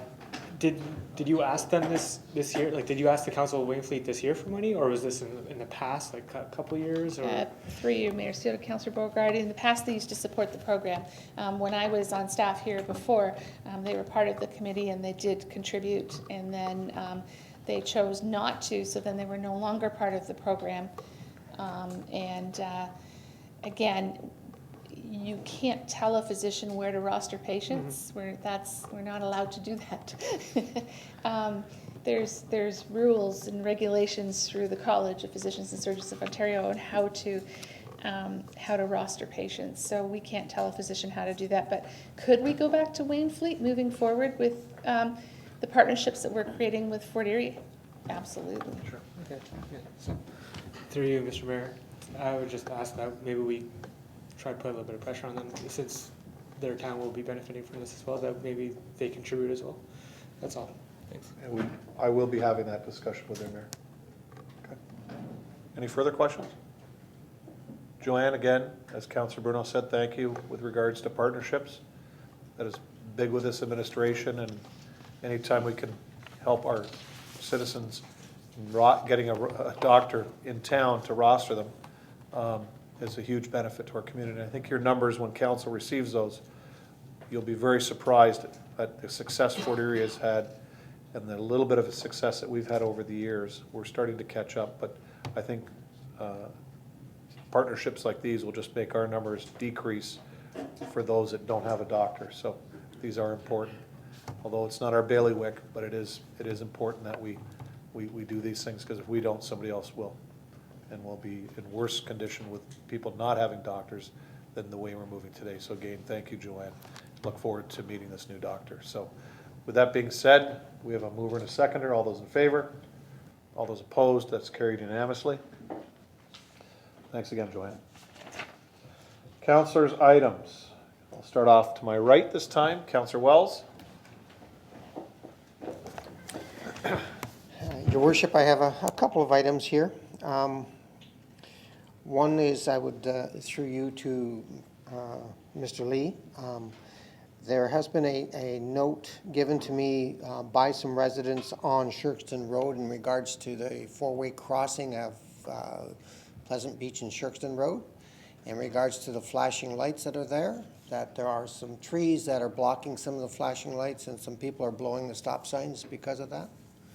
So if we could have operations take a look at the sight lines on that corner. It's just on the northeast corner. The other three corners portions are good. Okay. Through Mr. Mayor to Councilor Wells, we'll have staff look at that in the morning first thing. Through your worship to, I believe, Ashley, it's in regards to the Bethel Cemetery. I've received some calls in regards to concerned family members of the deceased. Apparently the roadways inside the cemetery are fairly narrow, and some of the plots are getting run over as they cut corners. I don't know if there's any way we can take a look at putting a marker up or something on some of those corners.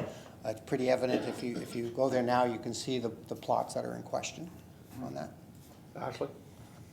Thank you, through Mr. Mayor to Councillor Wells.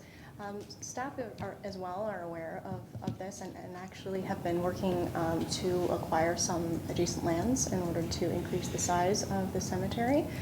So that process is ongoing at the moment, but in the meantime, I will talk to the city's park supervisor to see if there's anything that we can do on an interim basis, but really the solution is to increase the size of the cemetery itself to provide more space for the roadways, yes. Okay. And one more, it's in regards to Beach Road. There's still quite a bit of issues, and I'll this over to Chris Lee as well, operations.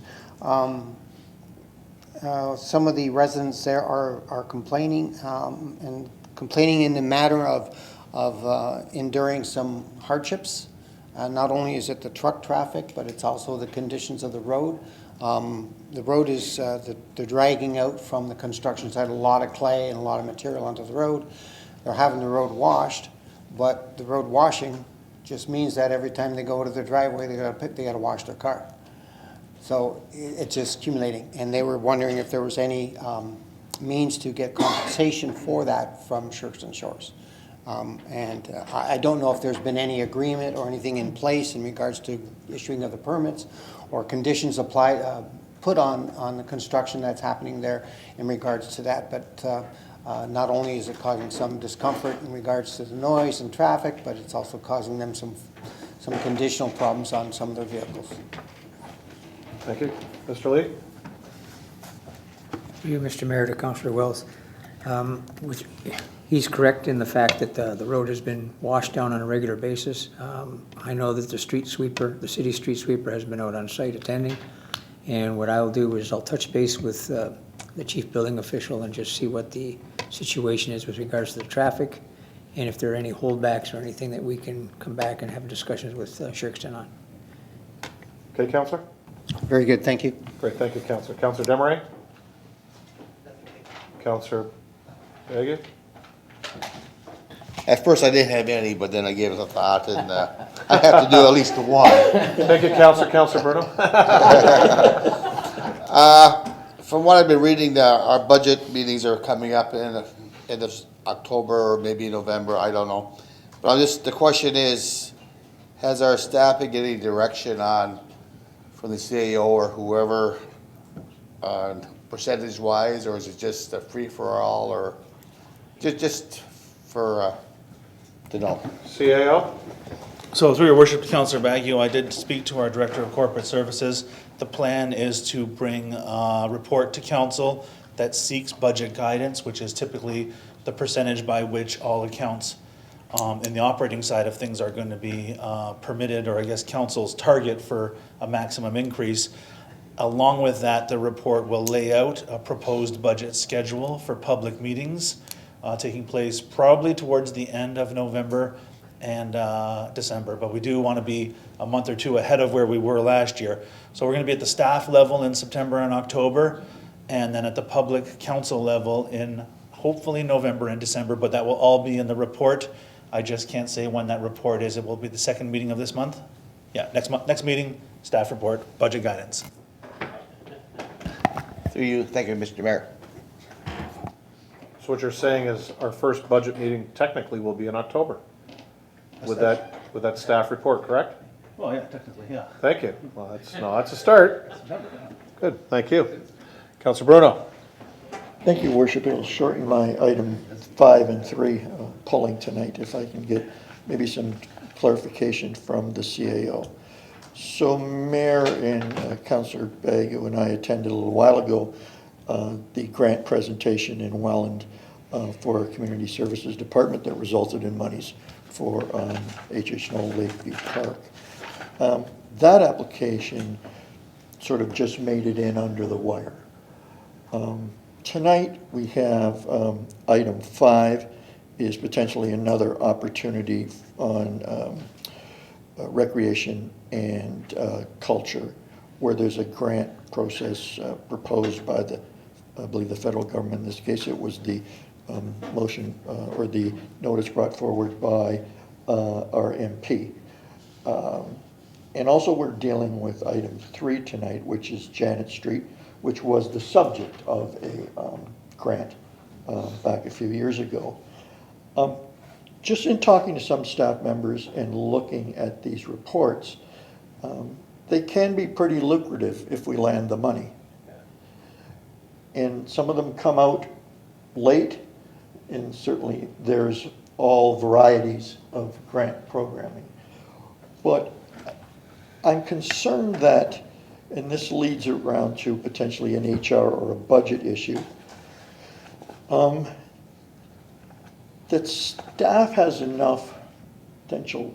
Obviously, if we're getting applications in either just under the wire, or there's applications that have other department influences. So if you're wanting to do something in the park, you may need to fill out your application with a bunch of input from operations.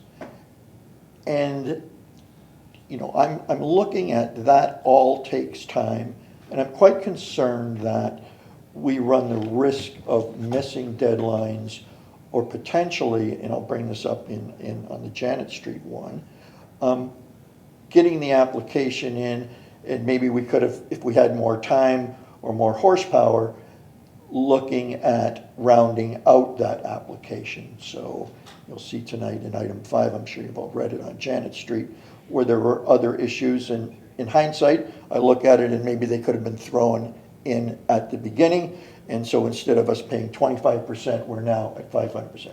I know there's a whole bunch of variables that you uncover after you submit an application. So to the CAO, is there either a desire on the corporation yourself or to bring forward the thoughts of a special projects person? I look at all 3 of these applications, and if there's one that we missed and could have got, it could, the benefit alone could pay a salary. I mean, we're looking at a lot of these things where there's 200,000 our share, 250,000. And I'm just concerned that we don't have someone sort of assisting, whether it be the museum. I was talking to them today, where, you know, if they do have to interface with ops and they're busy, somebody makes the call and says, well, we're gonna farm that out to an engineering company to get you the report to marry with your request. And then we can take advantage of this. One of the things I didn't bring up when we were at FCM is there were some staffs of communities that had a sustainable community strategy. And what they asked their staff to do was put a 15% component in there for innovation, which could either pay for that assist, pay back special projects, pay the engineer. But I just think we need to have projects that are application ready, not shovel ready. And I'm concerned that we're missing that. And if it is a budget issue, I'd like to get it at least front and center with the CEO. I don't know if you can address that sort of wide scope of issues with the special projects individual. Scott? Sure, through your worship to Councillor Bruno, there's a lot to unpack there, and I hope I touch on it all. I want to speak about grants generally first. One of the issues that we are up against, and two particular thoughts. This grant program that's on the correspondence item today is kind of like what we'd like to see in terms of deadlines and timelines. Announced August 19th, open for applications September 2nd or 3rd, and deadline November 12th. A nice 3-month period that staff can work on formulating application. The one that you made reference to that thankfully, due to the efforts of staff, we were successful in obtaining, I had a personal invitation for the city to apply from the MP. And then, oh, by the way, it's due in 5 or 6 or 7 days kind of timeline. So we had to scramble to pull something together. But having said that, the types of projects that you're talking about, having sort of a shelf that we can go to and pull down a capital project and make an application for funding, because that is staff's wish, is to maximize city taxpayer dollars by bringing outside funding so that we're not paying 100% of the freight. It's difficult with those types of projects, and previous council did do a visioning exercise where they ranked a number of capital projects. But the federal and provincial governments, the higher orders of government, seem to want to fund projects that are our number one priority and are shovel ready. And to simply put, those projects are usually already in the budget, or they're waiting for a big injection of cash like the downtown CIP or the Valley Health and Wellness Center a few years back.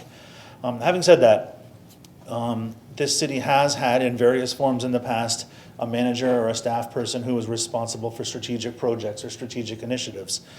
Previously, it's been a full-time position up here on the 3rd floor. Subsequent to that, it's been a retired municipal worker who has since re-retired, but those dollars are still in the budget. And one of the things that I haven't fully formulated yet is how can those budget dollars be deployed in such a way that we have that strategic person in-house who can bring together and sort of bring together a diverse group of departments and take a project all the way through the finish line. Right now, as I've reported to council in the past, in open session and in closed session, we're very focused on day-to-day operations. We're not very focused or focused enough on the strategic and looking forward into the future.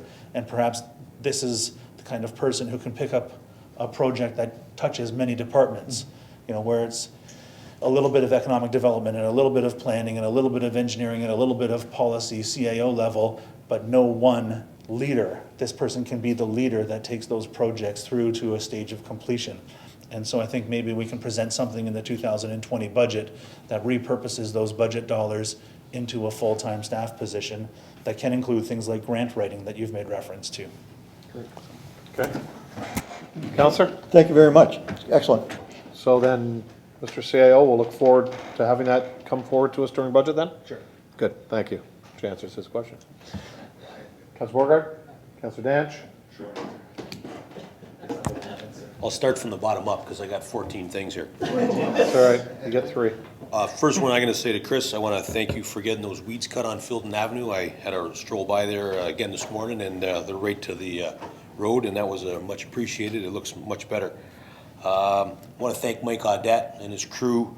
Last Wednesday morning, I was down on the promenade there with my morning strut once again, and there was just file folders and paper and just crap all over the place.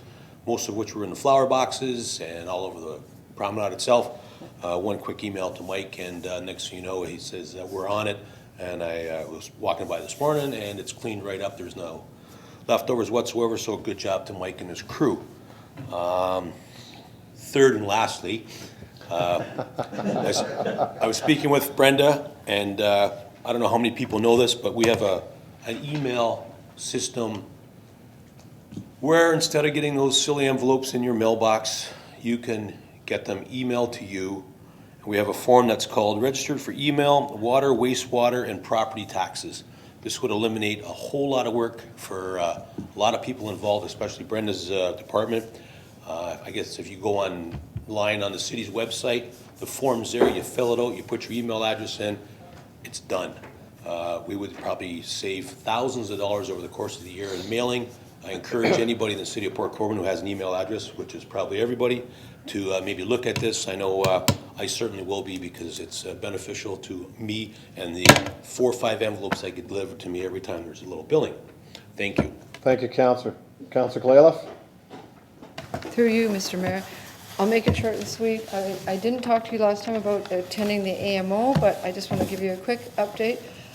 I had an amazing 4 days. I went from morning till night, and I attended with Scott, and we kind of split and separated into different things, as he said. So I did so many things and talked to so many people. I'm just going to give you a quick overview. A few of you I've already talked to and brought things to. So first of all, I just want to talk to you from the time I arrived, there was the trade show where we saw many new innovative products, and I was so happy to say when I came back and showed some of them to Chris said we already have them here, and some of the pictures were actually of Port Colborne that they were using at the trade show, so it was pretty cool. I attended breakfast discussions regarding cyber exposure, digital transformation, and the federal gas tax. They have breakout sessions. I included disruptive economies, all things that we've been talking about and you've all been hearing about. Healthcare infrastructure, local economics in transition, affordable housing, property assessments in Ontario. I did healthcare transformation, understanding MPAC and its role in property assessment, water technology, innovations for the 21st century, water infrastructure renewal, the building blocks of accessible communities, building the community and municipal relationships to address wicked problems. Very, very interesting. They were both social and health promotional things, chronic homelessness, persistent poverty, and drug use. And they did some excellent presentations. And of course, like Scott, I got to hear all 3 of our leaders plus the Premier. I attended the Ministers' Forum and heard the questions and answers. And one of the nice things I got to do, I had the privilege of having a private meeting and talking with Hazel Callum, who gave me some pearls of wisdom regarding politics, and it was a great, great few minutes I had with her. Last but not least, the last day they talked about development charges, and it was just a really excellent, excellent presentation they did. And the other thing that I also found was very good for our area as well was one regarding housing, a place to call home. And they talked about being a home believer, and that we as new municipalities and the things that we're doing have to look at different ways of planning and looking at home building. And it was just one of those great presentations. And they ended it by telling us that they had 1.7 million people come to the Golden Horseshoe in the past 2 years. That's how much our population has increased, and that we're moving away from being industrial to being residential. So we need to look at new ways of doing both business and housing for everybody. Mm-hmm. And that was it. But it was a great, great 4 days, and I would encourage everyone. We should have lots of people. I met and got the opportunity to talk with different people, both near and far, learn from them, look at things that they're doing, trade lots of ideas. But I just would encourage everyone to go. I think it's a great, great experience, and thank you for allowing me to attend. Great. Thank you, Councillor. Councillor Bader. Nothing from me, but I wonder if Councillor Clayliff can tell us what the AMO is, just in case someone that's watching is wondering, where did she go? Thank you, Councillor. Councillor Clayliff. I went to the Associations for the Municipalities of Ontario, and it was held in Ottawa. And I have to admit, it was kind of like going back to old home week, because I knew a lot of the people there from my time when I worked for the province, and I spent a lot of time in Ottawa there at a lot of the different venues. And it was nice to go back. Like I said, I had my running shoes on. It was, I only did maybe 1/3 of the presentation of things that were going on, like Scott will tell you. It was just from morning to night nonstop, and a great. Okay, Councillor, thank you. Staff, any staff responses? Chief? Your Worship, if I could, a couple things. Just to kind of give you a brief update about smoke alarms. We had the occasion over the course of the weekend to have a fire in a kitchen at a multi-residential building close to this building. And the smoke alarm in the unit did wake the person up. He put something on the stove, fell asleep. This particular building, we've had 3 fires in 2 years, all of them kitchen related. So smoke alarms do work, and we've spent a lot of time in this particular building trying to ensure the safety of the residents. The other thing is, if I could, this morning we received a call. When I say we, my assistant received a call from Councillor Bruno with regards to the old Robin Hood factory or facility at the end of Sherwood Forest Lane, with regards to verifying that in fact we had the ability to know where it is. So if I could just take a brief second to give you a breakdown as to how that works. We've contacted our dispatch office today, and over the last number of years, that particular facility has taken on 3 different businesses, and all of those names are currently kept on file. So we haven't lost track of any of those names at our dispatch center. We also have it on the dispatch center as formerly Omer, now Sherwood Forest Lane, number 2 Sherwood Forest Lane. So we have tracked the history of that road as it's changed from Omer to Sherwood Forest Lane, and also continue to track the various businesses that have been on there. So as far as the fire service is concerned, we have the ability to be able to, if somebody were to call it in as Robin Hood, or if somebody were to call it in as Smuckers, or somebody were to call it in under a name, I believe it's called Siri Global, I believe the new name is, we have all of that within our system. So I just wanted to reassure the councillor tonight that we have that ability. I think you also had mentioned to my assistant that maybe the owner of that particular facility, I'm assuming it's a trucking company that's having trouble finding them from time to time. I don't know that. There was a suggestion that potentially they could put a sign out near Elm Street that might direct people. But the reality is the sign is accurate that's there now, and it does tell you if you go onto that road, if you follow it to the end, that's where the new facility is, and or the new name facility. It's the old facility. So I just wanted to reassure the councillor that in fact, no matter what's happened, we have the ability to know where that facility is, just because there's a presence in the community that they will still want to call it Robin Hood. So we haven't lost track of that. That's still within our system. We've maintained all of that information. That's all I have. Thank you. Okay, thank you. Dan? Thank you, Mr. Mayor. As council is aware, I wasn't here at the last council meeting, August 26th, and I had the one report with our department fees that included planning, building, and bylaw enforcement. And I was watching it live, believe it or not, at home that evening, and I was just... You wanted to be here. Well, I was trying to instill some mental telepathy through the iPad, and it wasn't working. The council was asking the question regarding site alteration, and it was included as Appendix F to the report. So in Appendix F, there is a site alteration fee, and it was included. So I just wanted to report that to council. It was there. Thank you, Dan. Anything else, staff? Nothing else?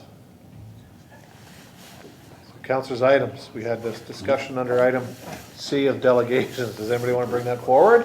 Councillor, with regards to open air burning. I'm sorry. Sorry. Yeah, so for fire pits in people's backyards, did anyone want to bring that forward to staff for anything to come back to us, or do you just want to leave status quo? We talked about this earlier. Councillor? I honestly think we need to reconsider the bylaw sorry.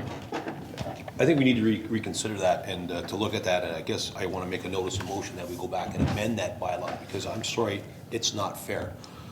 Chief, I know you got things to do. I know we got these guys sitting there, and they got a whole lot of responsibility at their shoulders and stuff like that, and they shouldn't be going around putting out backyard barbecue fires, but people need to be responsible. But it's not fair when you got thousands of people in Ward 4 having a good time, and they don't even have water. The whole lake. Huh? Yeah, but they're not all close to the lake. But now, as far as Mr. Hill and what he was doing, they're that's all wrong. good. You know, 5 times, get it right, okay? You know, first time you get a So- warning. So Counselor, let's wait till item 15 then for a notice of motion. Sure. For you, and then we can, then next meeting can bring back, talk to staff on how you want that to proceed. Is that all right? Yep. Good, thank you, Counselor. Seeing no other responses, consideration of items requiring separate discussion. Item 1 was Counselor Wells. Corporate Services Department, Clerk's Division Report 2019-136, Subject Heritage Committee. Can I get a seconder for that? Counselor Demaray, Counselor Wells. Through you, your worship, to Scott, a question in regards to whether it should include in the bylaw. I know in the report suggests that the museum board has the right to, or has the authority to create a subcommittee to carry out any heritage initiatives. So I was wondering if in the bylaw it should state that authority of the museum board to have that authority to create that subcommittee. CAO? I can speak. Through your worship to Councillor Wells, I am going to defer that answer to our clerk, Amber, who worked on this report, because she is the one with expert knowledge on bylaws and the purpose of this committee. Madam Clerk? I'll speak to this, but Councillor Beauregard, who is the council appointee, might as well wish to speak. This does not need to be, it's not required in the bylaw. I simply put that in the report for your knowledge. And that's because the museum board isn't usually the heritage committee, but they're willing to look at heritage requests. When we spoke to the committee staff regarding this, we said that if they wanted to jump in and do further heritage activities and not all members wish to do that, they could set up a subcommittee, and that could just be done at any meeting. It doesn't need to be any kind of bylaw, it's just a procedural thing.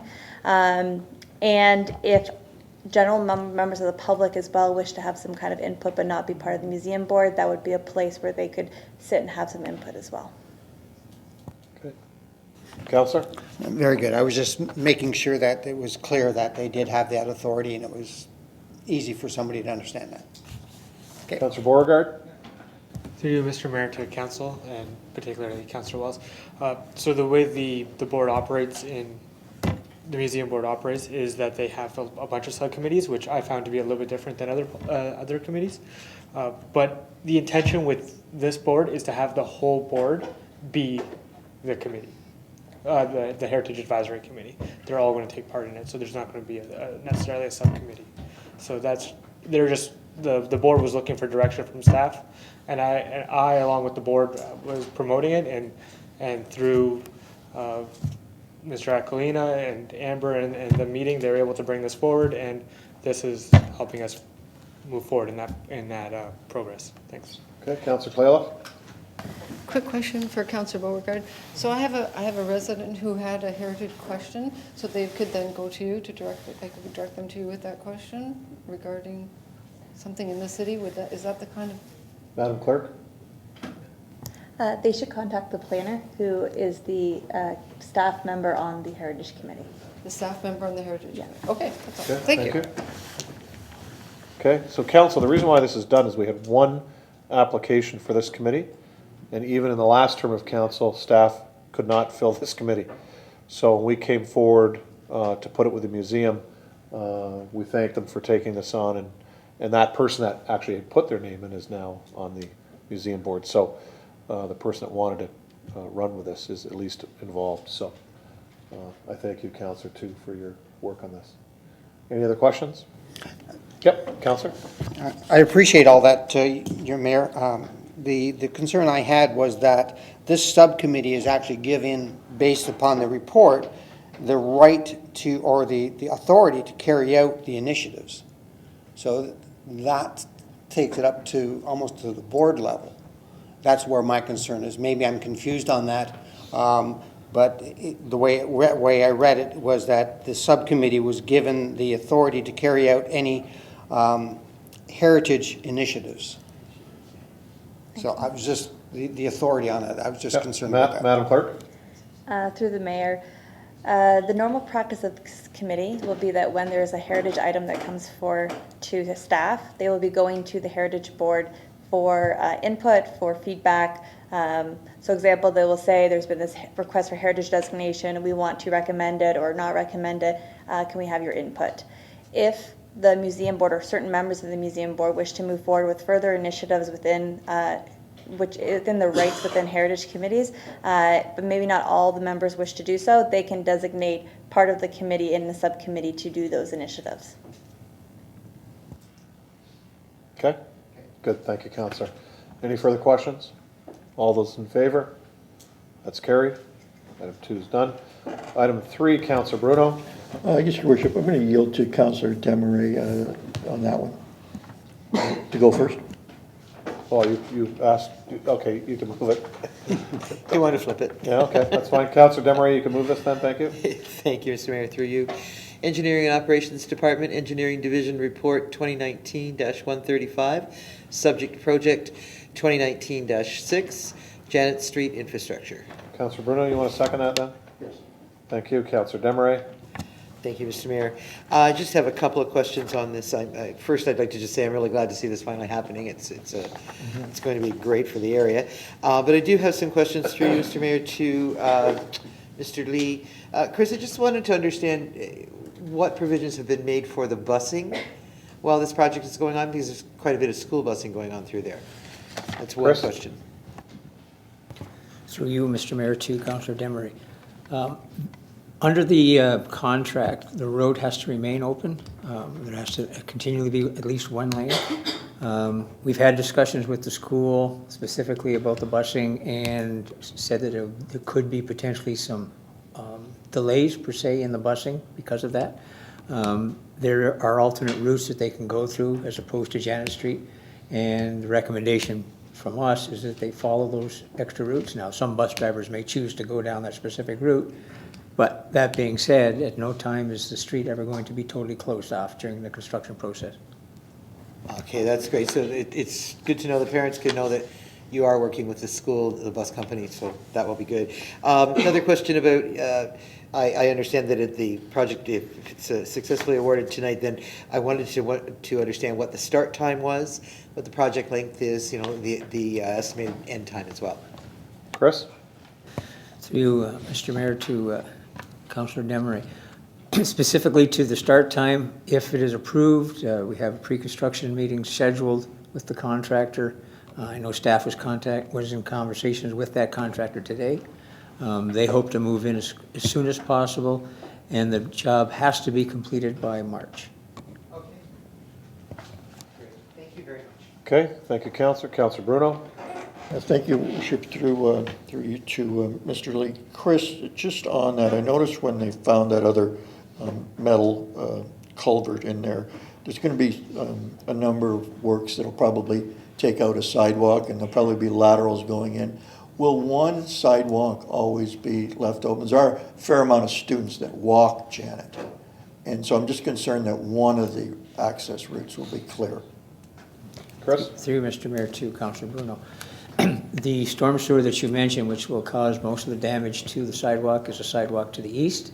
So the one to the west should be functional. It may have some temporary repairs to it as lateral services and storm connections to go in, but it'll still be a functioning sidewalk, the intent is. Great, thank you.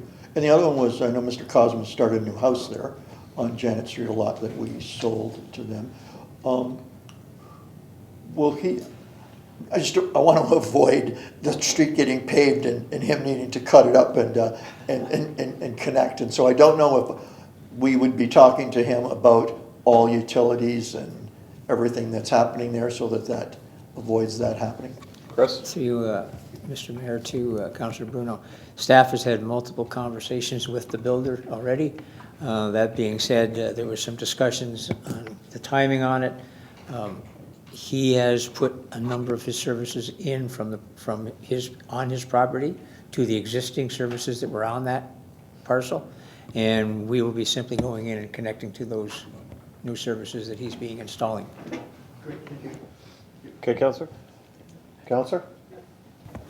Through you, Your Worship, to Mr. Lee. I just want to say, yeah, like Councillor Demeray, I'm also pleased to hear that this is happening, to hear that these asbestos pipes are going to be gone too.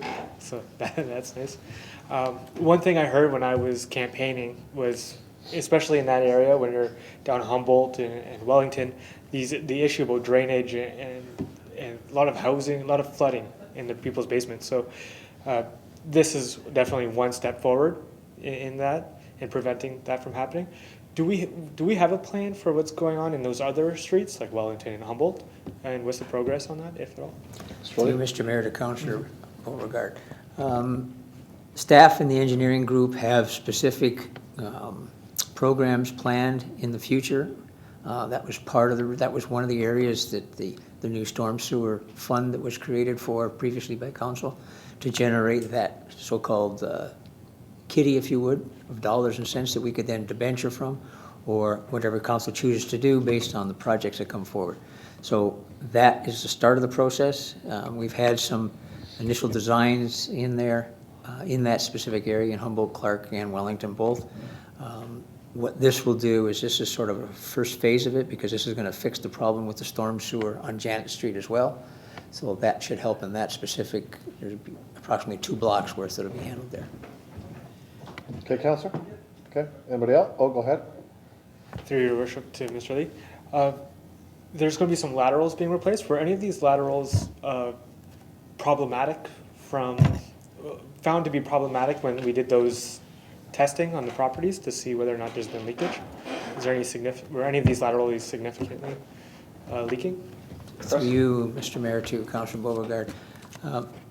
In that specific area, there were no leaking water laterals or water connections. That being said, there were some just around the corner in different areas within that neighborhood. There will be new water services, new sanitary sewer connections, and new storm sewer connections to the property line for every one of the homes. Counselor? Through Your Worship, to Mr. Lee. So that I see in the project funding expenses chart or table, there's $15,000 for consulting costs. So what does the consulting include? So what would that be? Mr. Lee? Through you, Mr. Mayor, to Councilor Beauregard. Are you referring to the contingency or to? The project funding expenses, so it's on page 25 of our report. It's overall project cost summary. Do you see that too? Okay. So it just says City of Port Colborne consulting costs, source. It says $15,000. Okay, through you, Mr. Mayor, to Councilor Beauregard. There's a form that the city has to submit, and that form is for the water approval to file it under the act for our water license. And so we need an engineer to sign off on that specific document. So those are the fees for them to review the drawings and then sign off and say that we filled out form so-and-so of the under the water licensing requirements. Okay, thanks, Chris. Any further? All those in favor? That's carried. Item 4, Councillor Demeray. Thank you again, Mr. Mayor. Stephen Covey, Chief of Police and Chief Security Officer of CN Rail, request for proclamation of Rail Safety Week 2019. Thank you, Councillor. Seconder for that? Councillor Claylough. Councillor Demeray. Thank you again. Okay, I do know that we've had some discussion recently in this chamber with regard to the rail crossing at Sugarloaf and Elm Street. There are some issues around that, but there have been some recent accidents, and I've had some calls from residents. about there are pretty significant injuries that have been suffered there. These are pedestrian and cycling accidents. And because of that, and this being Rail Safety Week, I thought it was pretty appropriate that I asked for an update and see when that crossing is going to be corrected. Okay, So, Mr. Lee?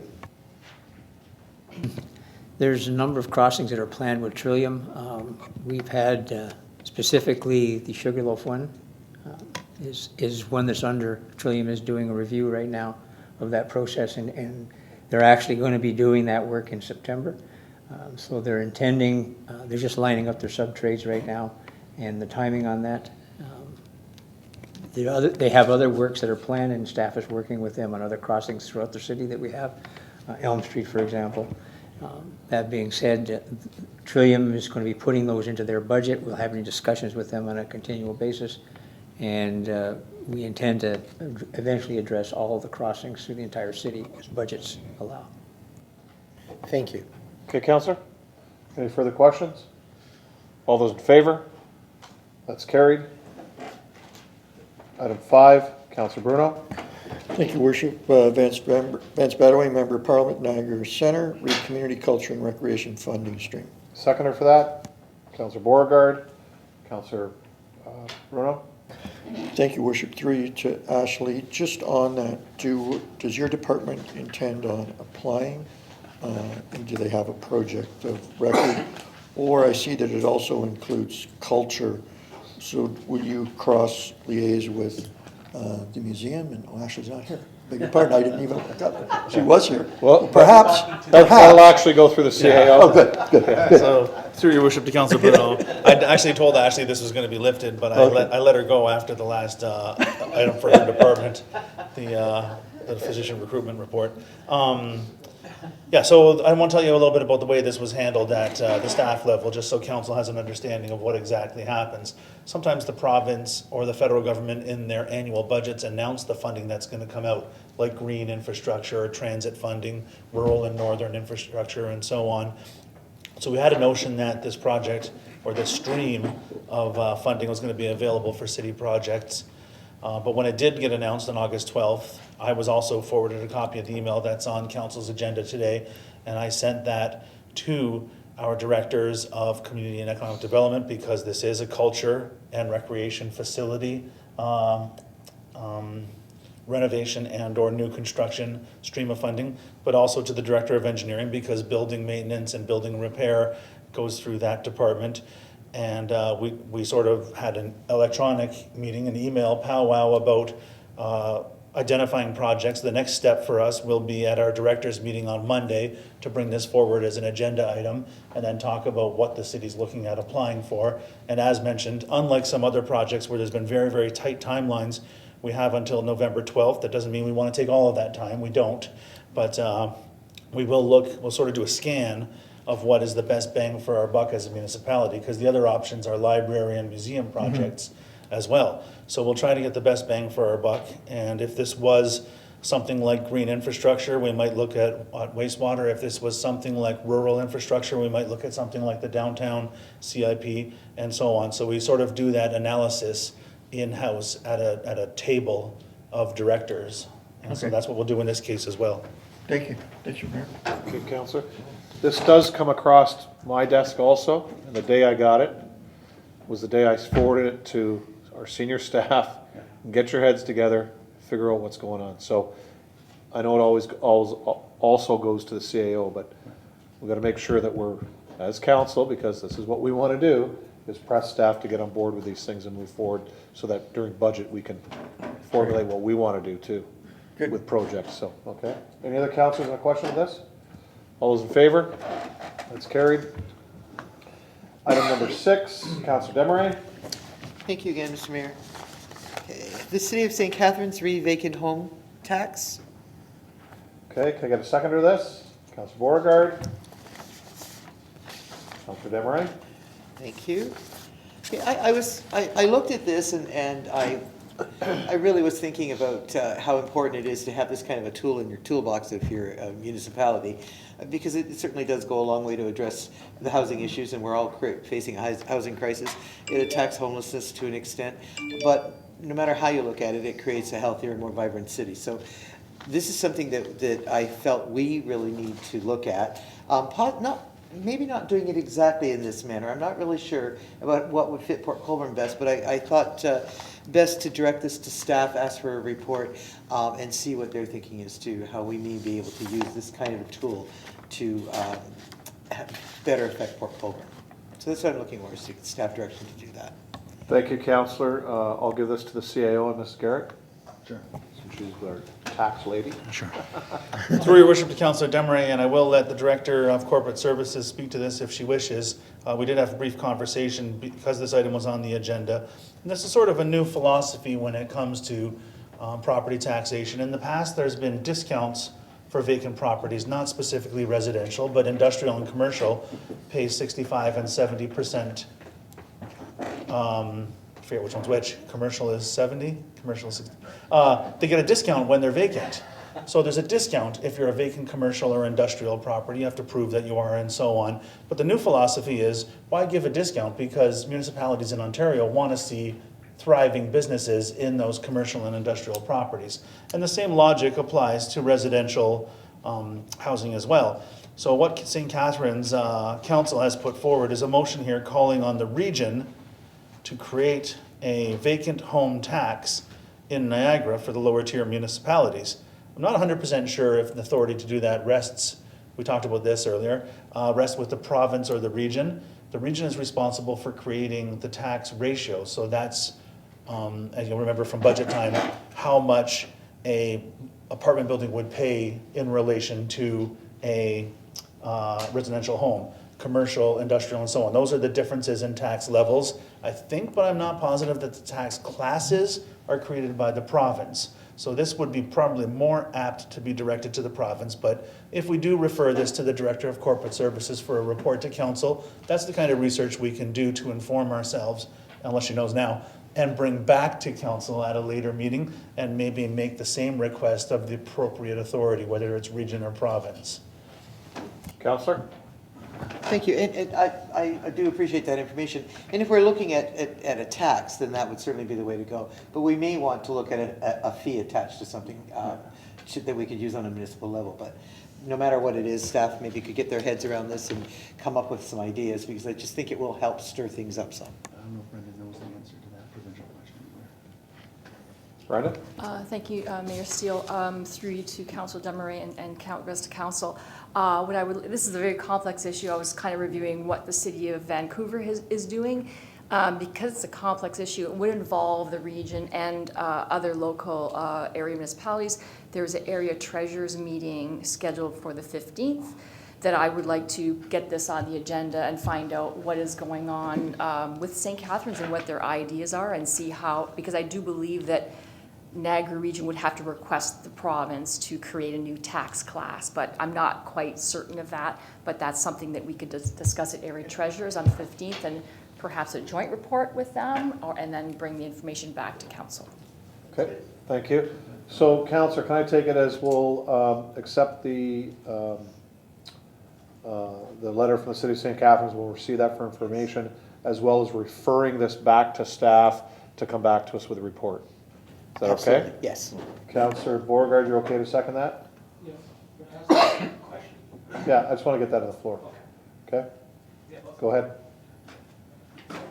Through your worship, to, I guess, staff, I was going to ask whether or not we can have that this not only applied to residential buildings, homes, vacant homes, but maybe we look into vacant lands in general, see if that can be applied. I do know when I was looking through the minutes that the director's minutes, I'm not sure what you call that, the meeting, that was discussed, and I would like to see that involved in this report. If we can. Sure. Yeah. I can answer that if you want. Through your worship to Councillor Beauregard. So we have been talking about this at we call it SMT, Senior Management Team meetings that we have once a month. And one of the issues that we were up against is a property tax class again. So for example, vacant residential land is sometimes not residential, sometimes it's farm that's going to be converted, or agriculture that is, I guess. There's also a class for farmland awaiting development, FAD, and then there's just residential. And so this would be the same sort of question. As an economic development initiative, we've talked about a different tax rate or tax class for these vacant residential parcels that are sometimes being banked by corporate interests or by developers who have no intention of making progress for years into the future, but it's really contributing to our housing shortage and our vacancy rates in the municipality. So that would be a tool that the council could use, the city could use, to stimulate some kind of residential growth. So maybe that can be a component of the same report. Is that okay, Brendan? Okay, mover and seconder, that's fine? Okay. Councillor Clay? I just wanted to add, Councillor Demery, this is exactly what they were talking about, the housing action plan. Talked exactly about this and ways to do it and how to make it happen. And I know the province has already got it, so there'll be information available from Monday. Because they were talking right across the table of all these exact same initiatives. Perfect, thank you. Any further questions? All in favor? That's carried. Councillor Dance, notice of motion. I'd just like to bring up a notice of motion, and we would possibly look at the fire burning bylaw, bringing that forward at our next council meeting. Thank you, Councillor. Move to adjourn. Councillor Dance, Councillor Clayla. All those in favor? That's carried.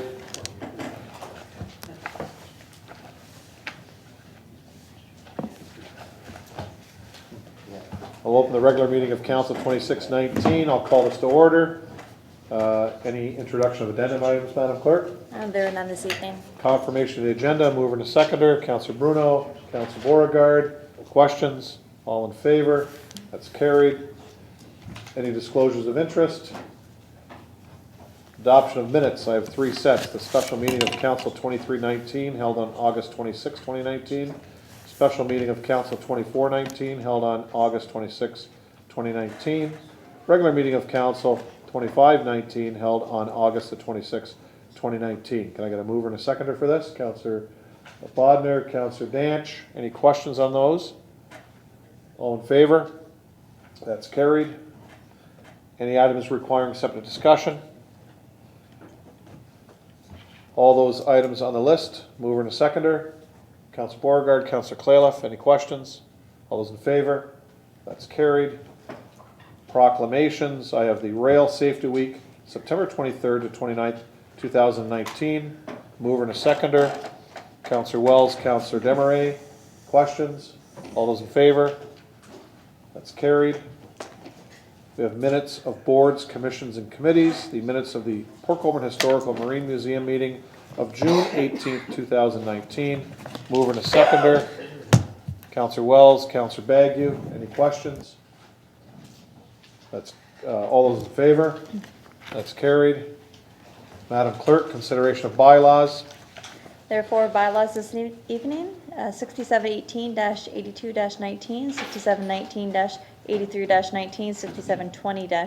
6720-84-19, and 6721-85-19. Can I get a mover and a seconder for the bylaws? Councillor Desmarais, Councillor Bruno. Any questions on any of the bylaws?